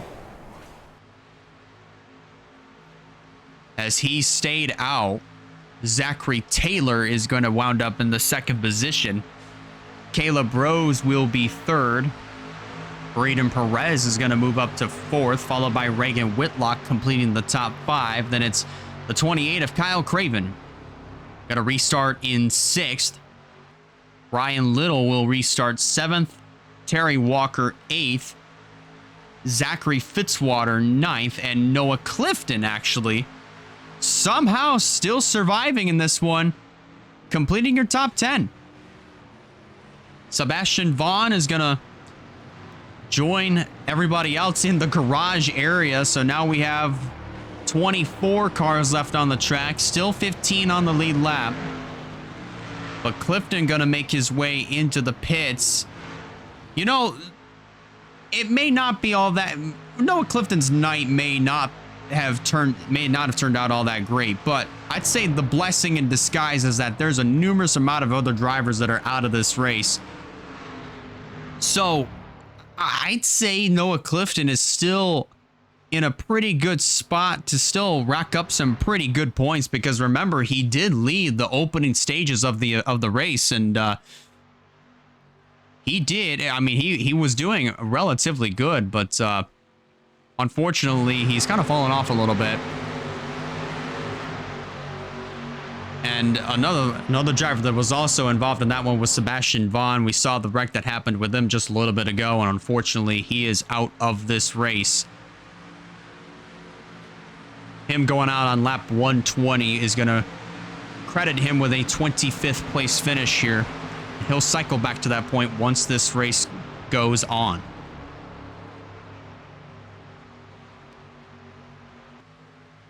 But Martin Nixon, even though is the official race leader, he's going to be restarting 4th in line. Val Moscow is up at the front of the field. He is 13th on the tail end of the lead lap. So we have 3 cars that are on the tail end of the lead lap. Moscow, Anderson, Emily Anderson, and Skylar Taylor.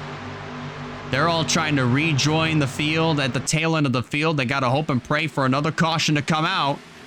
Let's see if it will. Stephen Colon way off the pace in the 25. That is going to be very troublesome for all these drivers to get around him, and it's proving to be just that. Around goes Wyatt Walker. Janiah Hill gets caught up. Everybody just piling into turn number 3. My oh my. I don't even know anymore. Martin Nixon led everybody back to the caution flag. He's going to bring his car down into the pits. Your new race leader is going to be Reagan Whitlock in the 9. What in the world? What in the world did I just witness? Wyatt Walker with a lot more damage than what he had earlier in the going. Janiah Hill was also caught up in this one. Braden Perez, Caleb Rose.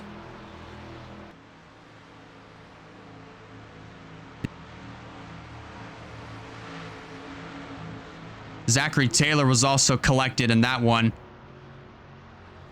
You keep in mind, guys, all I did was move my leg. That's why you probably may have heard my mic cut out there.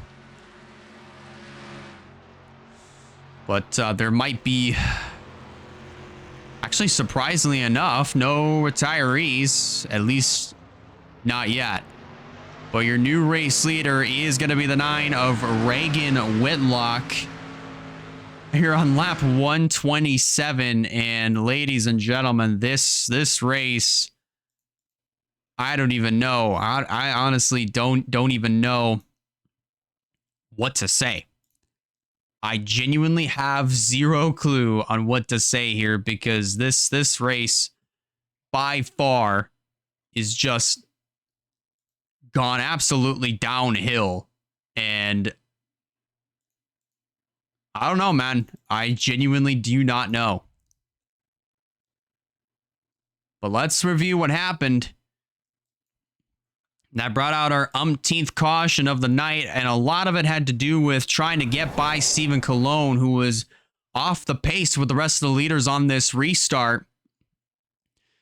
But Zachary Taylor also, on top of that, lifted so that way he can make the corner off of turn number 2. He does slap the wall and then gets hit in the left rear by Stephen Colon, who then gets into Wyatt Walker, and then it's on. Braden Perez gets caught up in this one. Same for Janiah Hill.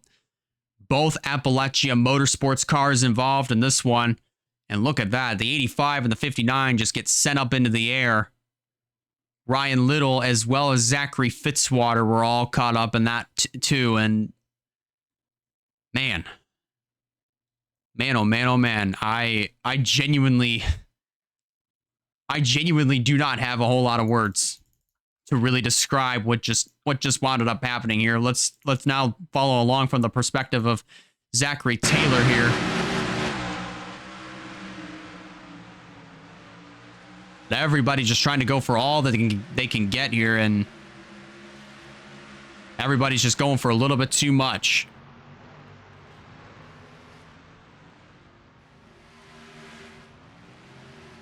That's just, I don't even know where else to really go with that, but that's what wound up bringing out our umpteenth caution of the night here at the North Wilkesboro Speedway. And as we're going to rejoin the field with Reagan Whitlock being the current race leader of the night. So far, again, I don't believe we have any other retirees. I do stand corrected now, as British Giacomo is going to take his car behind the wall and will join Sebastian Vaughn, Joshua Cornish, Travis Crampton, Alexander Rowe, Quentin Moore, Andrew Miller, Abby Walker, Aaron Abel, Tanner Parton, Nathan Stapleton, Rogel Dorn, Wayne Lopez, Claire Phillips, Nia Steidel, Roberto Crown Jr., the 67 of Andrew Ramsey, Ryan Gondillo, and CG Halt, all in the garage area with 20. Well, now another retiree. That's Ryan Little, who's also going back behind the wall. So now this will leave 21 cars left on the track, 13 of them left on the lead lap. I don't think anybody's going to be left in this race.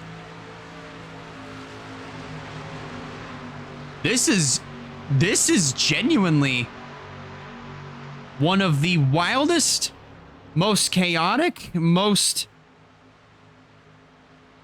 just absolute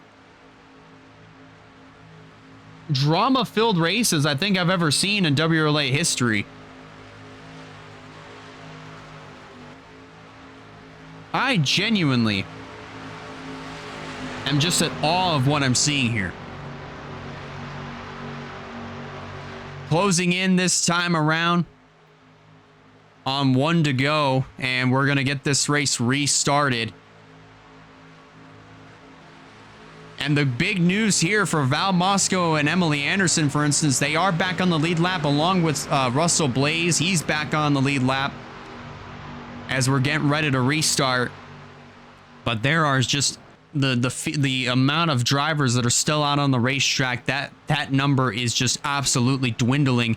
And Noah Clifton in the 99 has got a problem. He's going to take his car back down to pit road and try to get that damage and try to get the other issues that he may be having reassessed. Valkyrie Atikian is going to wound up joining him. But Reagan Whitlock is going to lead the field back to the green flag. There it is. Green flag goes in the air. And Reagan Whitlock is going to bring them down. And that is just a sight to see with how many cars are still left on the track. And this is going to get a little bit antsy. One car, I think, just went to pit road. That's Bonsignor. Campbell Marsh and others are following. And look at this mess over here. 3 wide. That's Zachary Fitzwater on the bottom. Martin Nixon up against the wall. And there they go. Caleb Rose around along with Stephen Colon. All of these drivers were just trying to make room in order for everybody else coming out on the from the pits to get back up on the racetrack. And after all of that, Terry Walker is going to assume the lead. But what? I thought we were going to get some good green flag racing in. But it's because of everybody else that's making their pit stops and coming back out into the racing line is what absolutely messed that up. Russell Blaze is done. That car is smoking. It is just trashed up at this point, motor-wise, and that means it'll be full-on game over for Durrani Racing. All 3 cars will be out of it.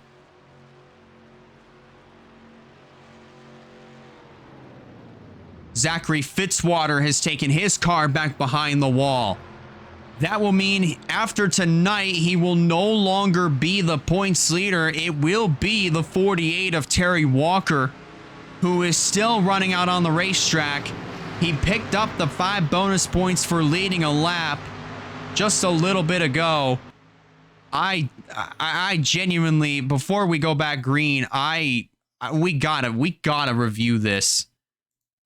We have to review this because this, I genuinely am just still, I don't even know. I don't even know why everybody was up so high on the racetrack. I don't know why everybody's just way up against the wall in order for all these other drivers that are coming back out from the pits. Why they're trying to give all these other drivers so much room in order to get back on the racetrack. Caleb Rose ends up squeezing the 25 of Stephen Colon up into the outside wall. Emily Anderson goes around. And Russell Blaze right here. I'm pretty sure he might have clipped the pit wall. Either that, because Zachary Fitzwater also wound up spinning. That's where he got his damage right there. That is what's going to take out Russell Blaze here in this race. Along with Zachary Fitzwater. And as well as Zachary Taylor. Let's look at Zachary Fitzwater's spin, because that right there was also caused by Martin Nixon going way up against the wall. And then Jerry Rose just getting sandwiched. Here's where Taylor's going to get knocked out. This is where Blaze gets knocked out. And my goodness, Emily Anderson just barely getting a little bit more damage off of the 98 of Zachary Fitzwater. But luckily for her, she is still on the lead lap. And still inside of the top 10, thankfully.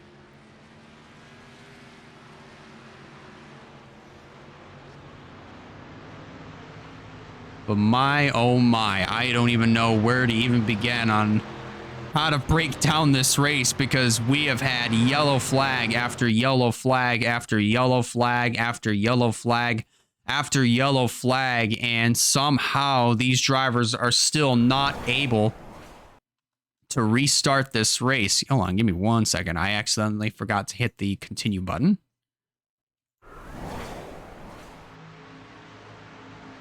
I don't even know where to begin.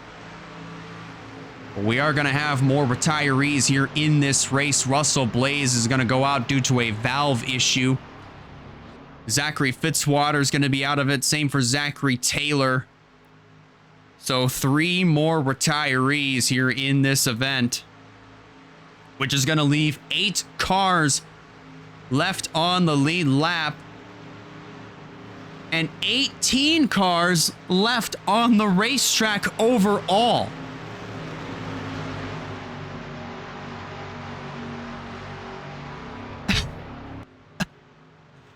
I don't even know where to begin.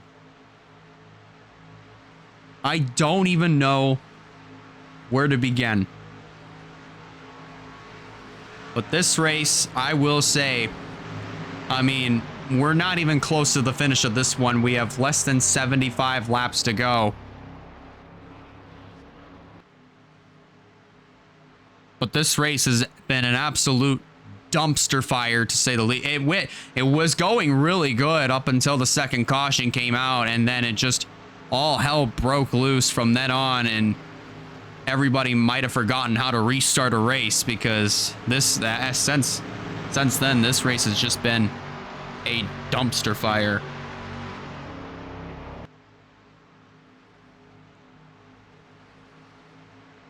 But the field comes off of turn number 4. 1 to go is given this time by 4 cars on pit road. There would be Monaco, Clifton, Marsh, and also Jerry Rose. They are on pit road as we speak right now, but your top 10 is going to look like this with 8 cars left on the lead lap. It's Terry Walker, the leader. Kyle Craven in second. Running in third is the 9 of Reagan Whitlock. Martin Nixon fourth. Caleb Rose completed the top 5. Then it's Val Moscow in 6th. Emily Anderson in 7th. Brandon Perez 8th. Bobby McGuire 9th. And Noah Clifton somehow rounding out the top 10. Oh, my goodness gracious. Here we go for the restart. Terry Walker's going to bring him on down. And he gets a really good jump here as they head back into turn 1. Janiyah Hill, once again, very slow there on the restart. And oh, Caleb Rose bouncing, just pinballing between the wall and off of other cars. But thankfully, he is able to keep it straight, and we are going to be able to stay green. Everybody else now just trying to work to get around Janiyah Hill, and so far, everybody else has gotten by her. Now it's Caleb Rose's turn, along with Stephen Colon. Alex Bonsignor are going to make his way back into the pits, but Terry Walker continuing to lead the charge here in the Safelite 400 here at the North Wilkesboro Speedway, and I might have to petition to change the name to Demolition Light 400, because that's exactly what this has essentially become. It's kind of just become a demolition derby at this point. Kyle Craven bouncing off the wall there, coming off of turn number 2. And right in front of the racing line is Eric Monaco. Emily Anderson gonna split the 31 3 wide. And into the wall goes Eric Monaco, Bobby McGuire, and Val Moscow. 2 of those cars being teammates. Both Moscow and Crown, or not Crown, but Monaco and Moscow, both teammates getting into the outside wall, collecting Bobby McGuire on top of that as well. Thankfully, no car went 90 degrees into the opposite direction, so we stay green momentarily. And after all of that, Terry Walker continuing to pull away by 2/3 of a second over Martin Nixon. And how about this? Emily Anderson, who has started towards the mid-pack of this race, of this to start off the race, started the race towards the back end of the field, right around mid-pack.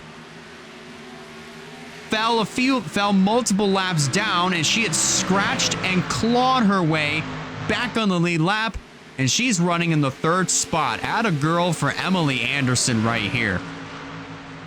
And she currently has a shot to win this race. That's all depending on if this race goes caution-free the rest of the way, but I feel like we're not done with cautions just yet.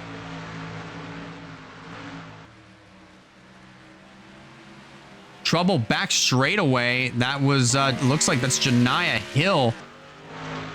That wound up hitting the outside wall very hard, and she is speeding on pit road. She still thinks she's in the racing... Wait, she's not in the racing line. What in the world? She got turned, but yet was still running normal speed on track in the pit area. Could have taken out Campbell Marsh. Fortunately, she didn't, but I would not be surprised if she ended up getting black flagged for that. And that indeed is the case.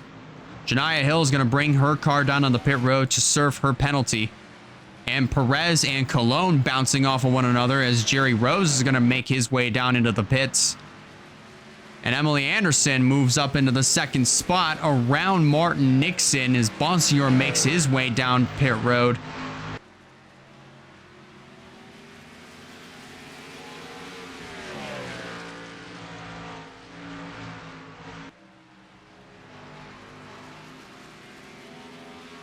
mile. I don't even know where to even begin.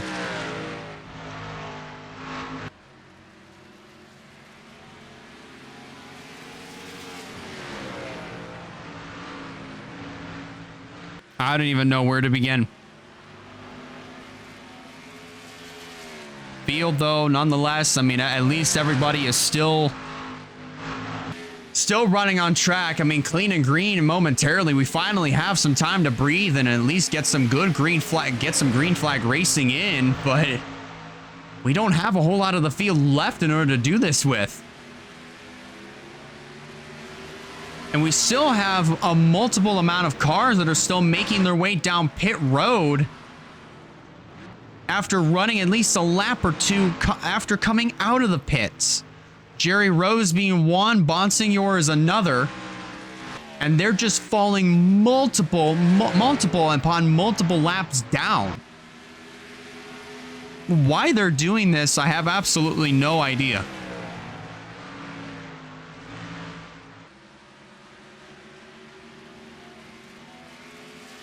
But we're closing in 45 laps to go here in the Safelite 400 here at the North Wilkesboro Speedway. And just in case, if y'all are just now tuning in, yes, you do see this correctly. There are not a whole lot of cars left on the racetrack. There are currently 17 cars left on track, and 8 of them are left on the lead lap. We have had a multitude of cautions that have plagued this race.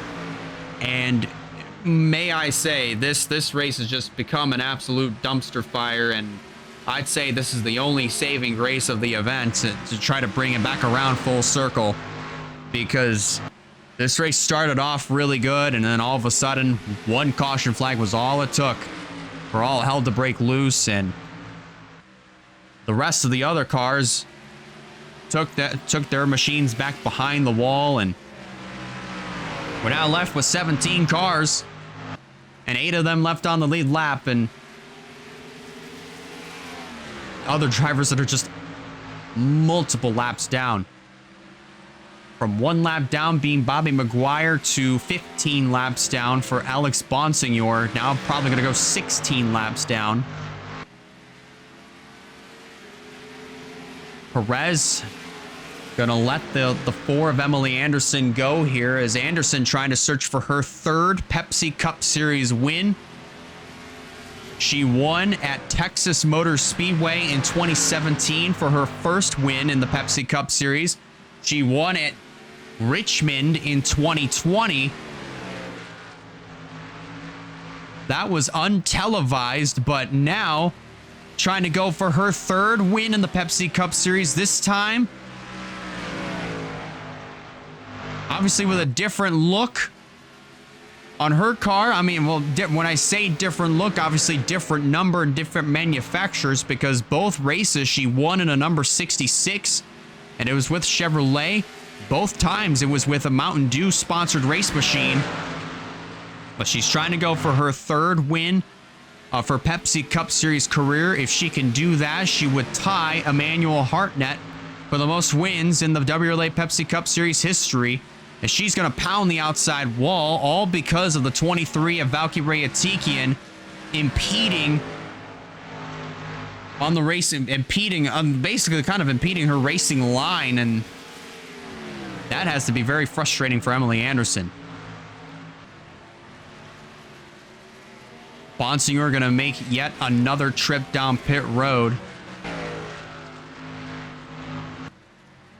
36 laps to go here at the North Wilkesboro Speedway. Terry Walker still leading the charge. Last week he started, I think, just inside of the top 10. Got caught up in a crash early in the going, right around lap 8. Since then, he scratched and clawed his way back inside of the top 5. Went on to finish 2nd as Abby Walker took the checkered flag.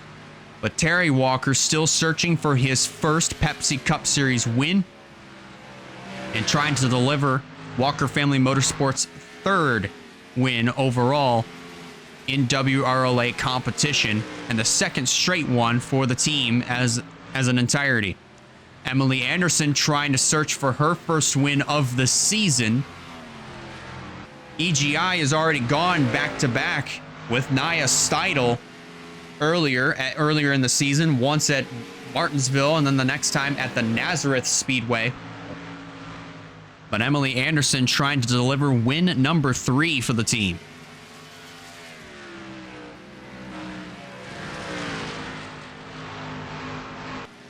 Closing in this time on 31 laps to go. Next time around, I should say.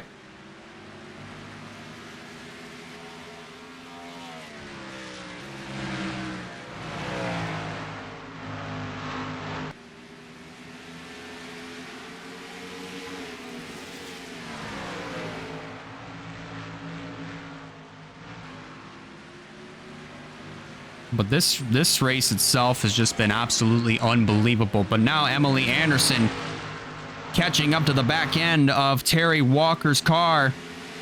And the race might be on here for the top position and more potentially for the race win. But you also got Martin Nixon and Reagan Whitlock starting to close in.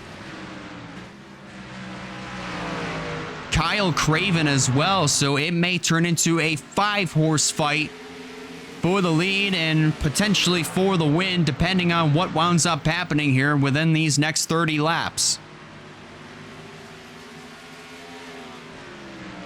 But Terry Walker now has a mirror full of Emily Anderson as they come off of turn number 4. Janiah Hill just up ahead.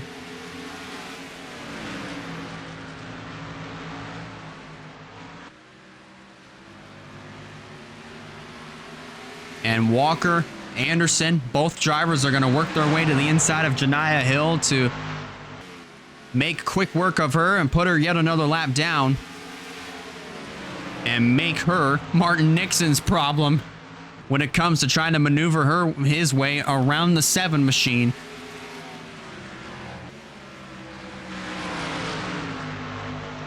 Hill going to stay high for Martin Nixon.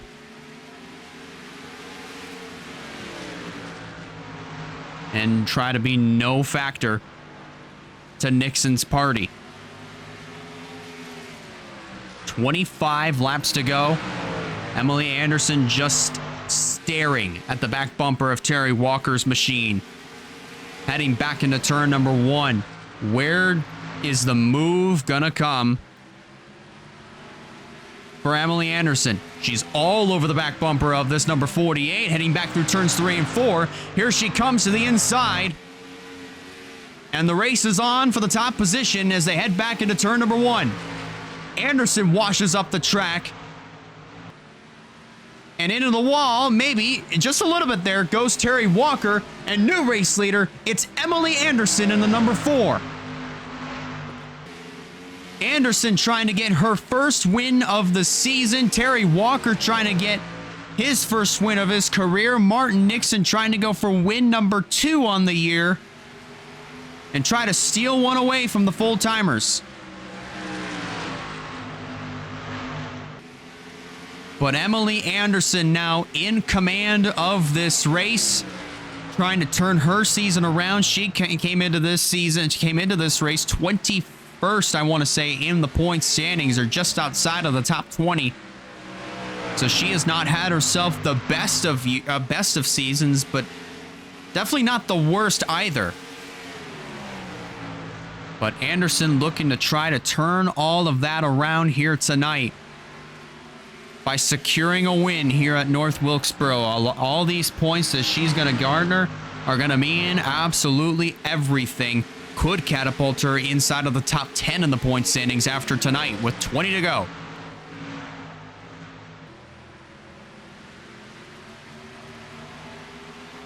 Emily Anderson starting to check out a little bit on Terry Walker. Martin Nixon starting to close in, maybe just by a little bit. A half a second difference between Walker and Nixon. Now that's turned into 0.4 of a second. Ooh, Emily Anderson ended up hitting the wall. Here comes Terry Walker back down on the inside. And this also pulls Martin Nixon right into the party. Make this a 3-horse fight for the race lead. Terry Walker's going to move up back to the point. Emily Anderson going to fall right back into second and right into the clutches of Martin Nixon here in this number 2. And Kyle Craven is starting to close in the 4th spot. But Terry Walker reassumes the race lead after... Oh, wait! Terry Walker's coming to pit road! Oh my goodness, are pit stops going to be the deciding factor in who wins this race? Oh my goodness. What a peculiar time for pit stops to take place. Nixon makes his way down to the pits. We had a spin in turn number 3. It might have been Jerry Rose who spun into the entrance of pit road. Not a problem. We stay green. Anderson continues to lead.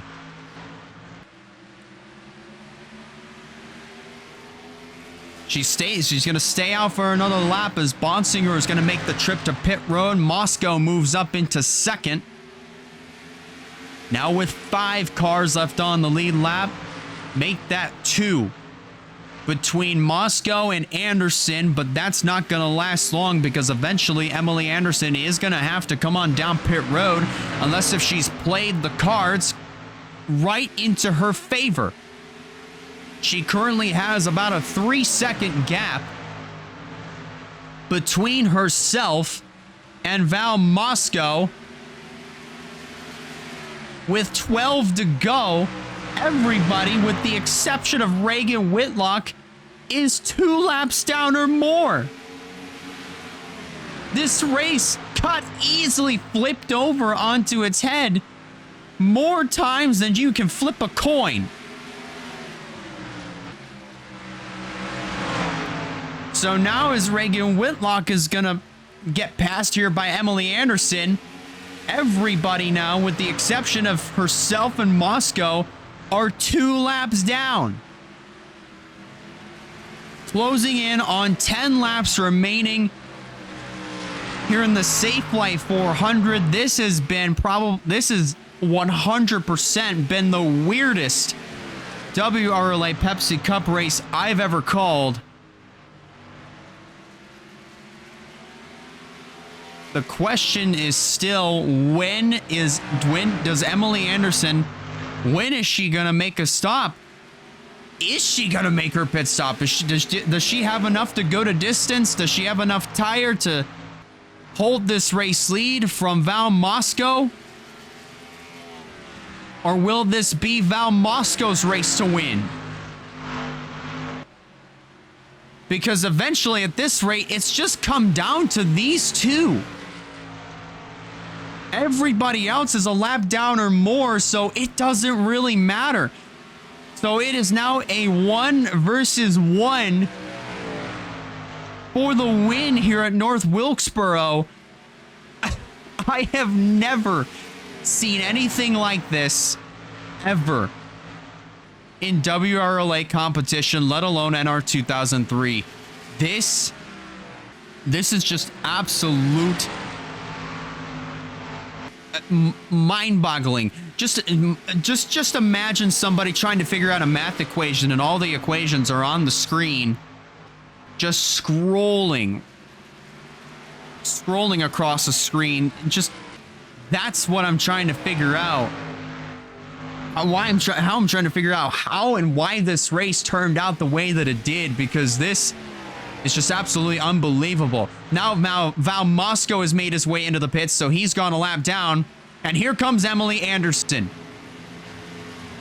Anderson's going to make her way down into the pits with 5 to go.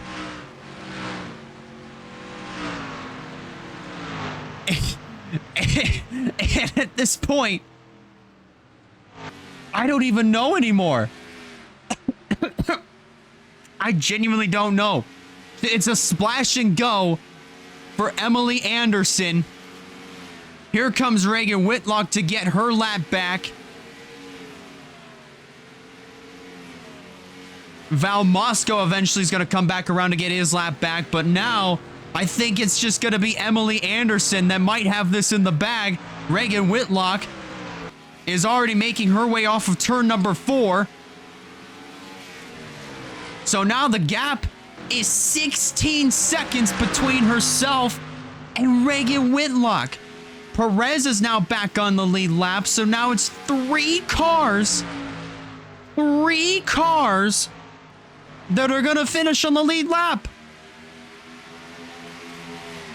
The gap is now 7 seconds between Emily Anderson and Reagan Whitlock, with 2 laps to go.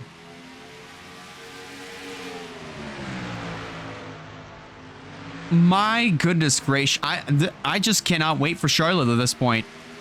At this rate, we might as well just rack them all together for Charlotte. Field comes off at turn number 4. White flag goes in the air. 1 more lap to go for Emily Anderson. In what has been a very weird and very chaotic race at North Wilkesboro, Emily Anderson rounds herself through turns 3 and 4. History will be made, and Emily Anderson is going to join Emmanuel Hartnett as a 3-time winner in the WRLA Pepsi Cup Series, and she'll take the checkered flag here in North Wilkesboro.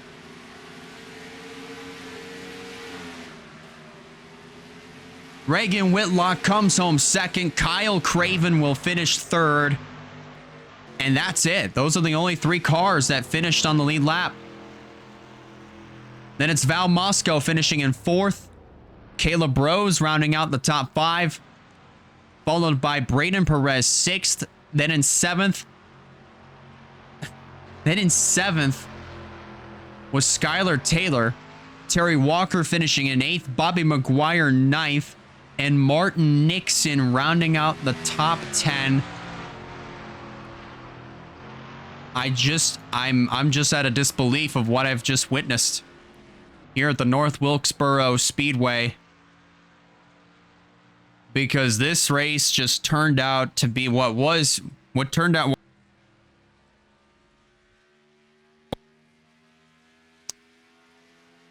Bear in mind, ladies and gentlemen, all I did was move my leg. But what was a really good race at the very beginning, unfortunately, just went further and further and further downhill, and then it just got really weird at the end. Definitely gonna go down into the history books as probably the weirdest Pepsi Cup Series race ever called here. And it all happened here at the North Wilkesboro Speedway. This racetrack can produce some really good racing, but unfortunately, everybody just drives way in over their heads, and this is the result. Only 3 cars that finished on the lead lap, with 16 drivers finishing the race. And the rest of the field, well, they all smelled what the rock was cooking. And I really don't know where else you can really go with that one. A lot of these drivers are definitely going to try to erase this race from their minds and try to get ready for Charlotte, because this race by far was just absolutely chaotic, to say the least. But, ladies and gentlemen, that was Pepsi Cup Series racing from the Rockingham Speedway. That I don't even know where to begin with that one. That was just very chaotic. Very chaotic. It just went further and further and further downhill. And then with a weird finish, Emily Anderson comes home with the checkered flag, and she ties Emmanuel Hartnett as with the most wins in WRLA history, that being 3.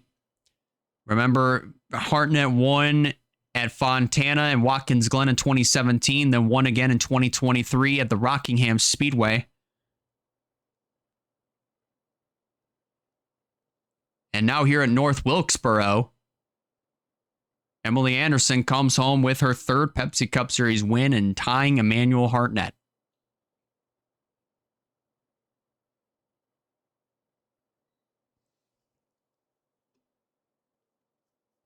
I don't know where else to really go with this one. At this rate, I don't even care what to call this racetrack, whether it be Rockingham, North Wilkesboro, none of that, because my brain is just absolutely fried. So you can't blame me there. But ladies and gentlemen, I mean, if you stuck around, I do appreciate you guys for sticking around and watching this race, whether if you're watching live on Twitch or if you're watching this on YouTube. If you guys like this, be sure to give it a like. And if you haven't considered subscribing yet, I recommend you do so, or to keep up with some fine content. Keep an eye on the Discord for the points to come out once this premiere concludes. And next week on Friday night, we'll be under the lights at the Charlotte Motor Speedway for the running of the Coca-Cola 600. That race will be fun to watch. That is going to be, for a fact, definitely nothing what we just saw here. But ladies and gentlemen, that's going to conclude our night here at the North Wilkesboro Speedway. Congratulations nonetheless to Emily Anderson on nabbing her first win of the season and her third Pepsi Cup Series win of her career. Have a great night, everybody. Have a great rest of your weekend. Take care, and we will see you all at the Charlotte Motor Speedway here on Friday night, May 23rd, 8:30 p.m. Eastern Time for the race. As far as qualifying, we'll see you guys at 11 a.m. on that day. On May 23rd, that is. But have a good one, y'all. Take care, and we'll see you at Charlotte next week.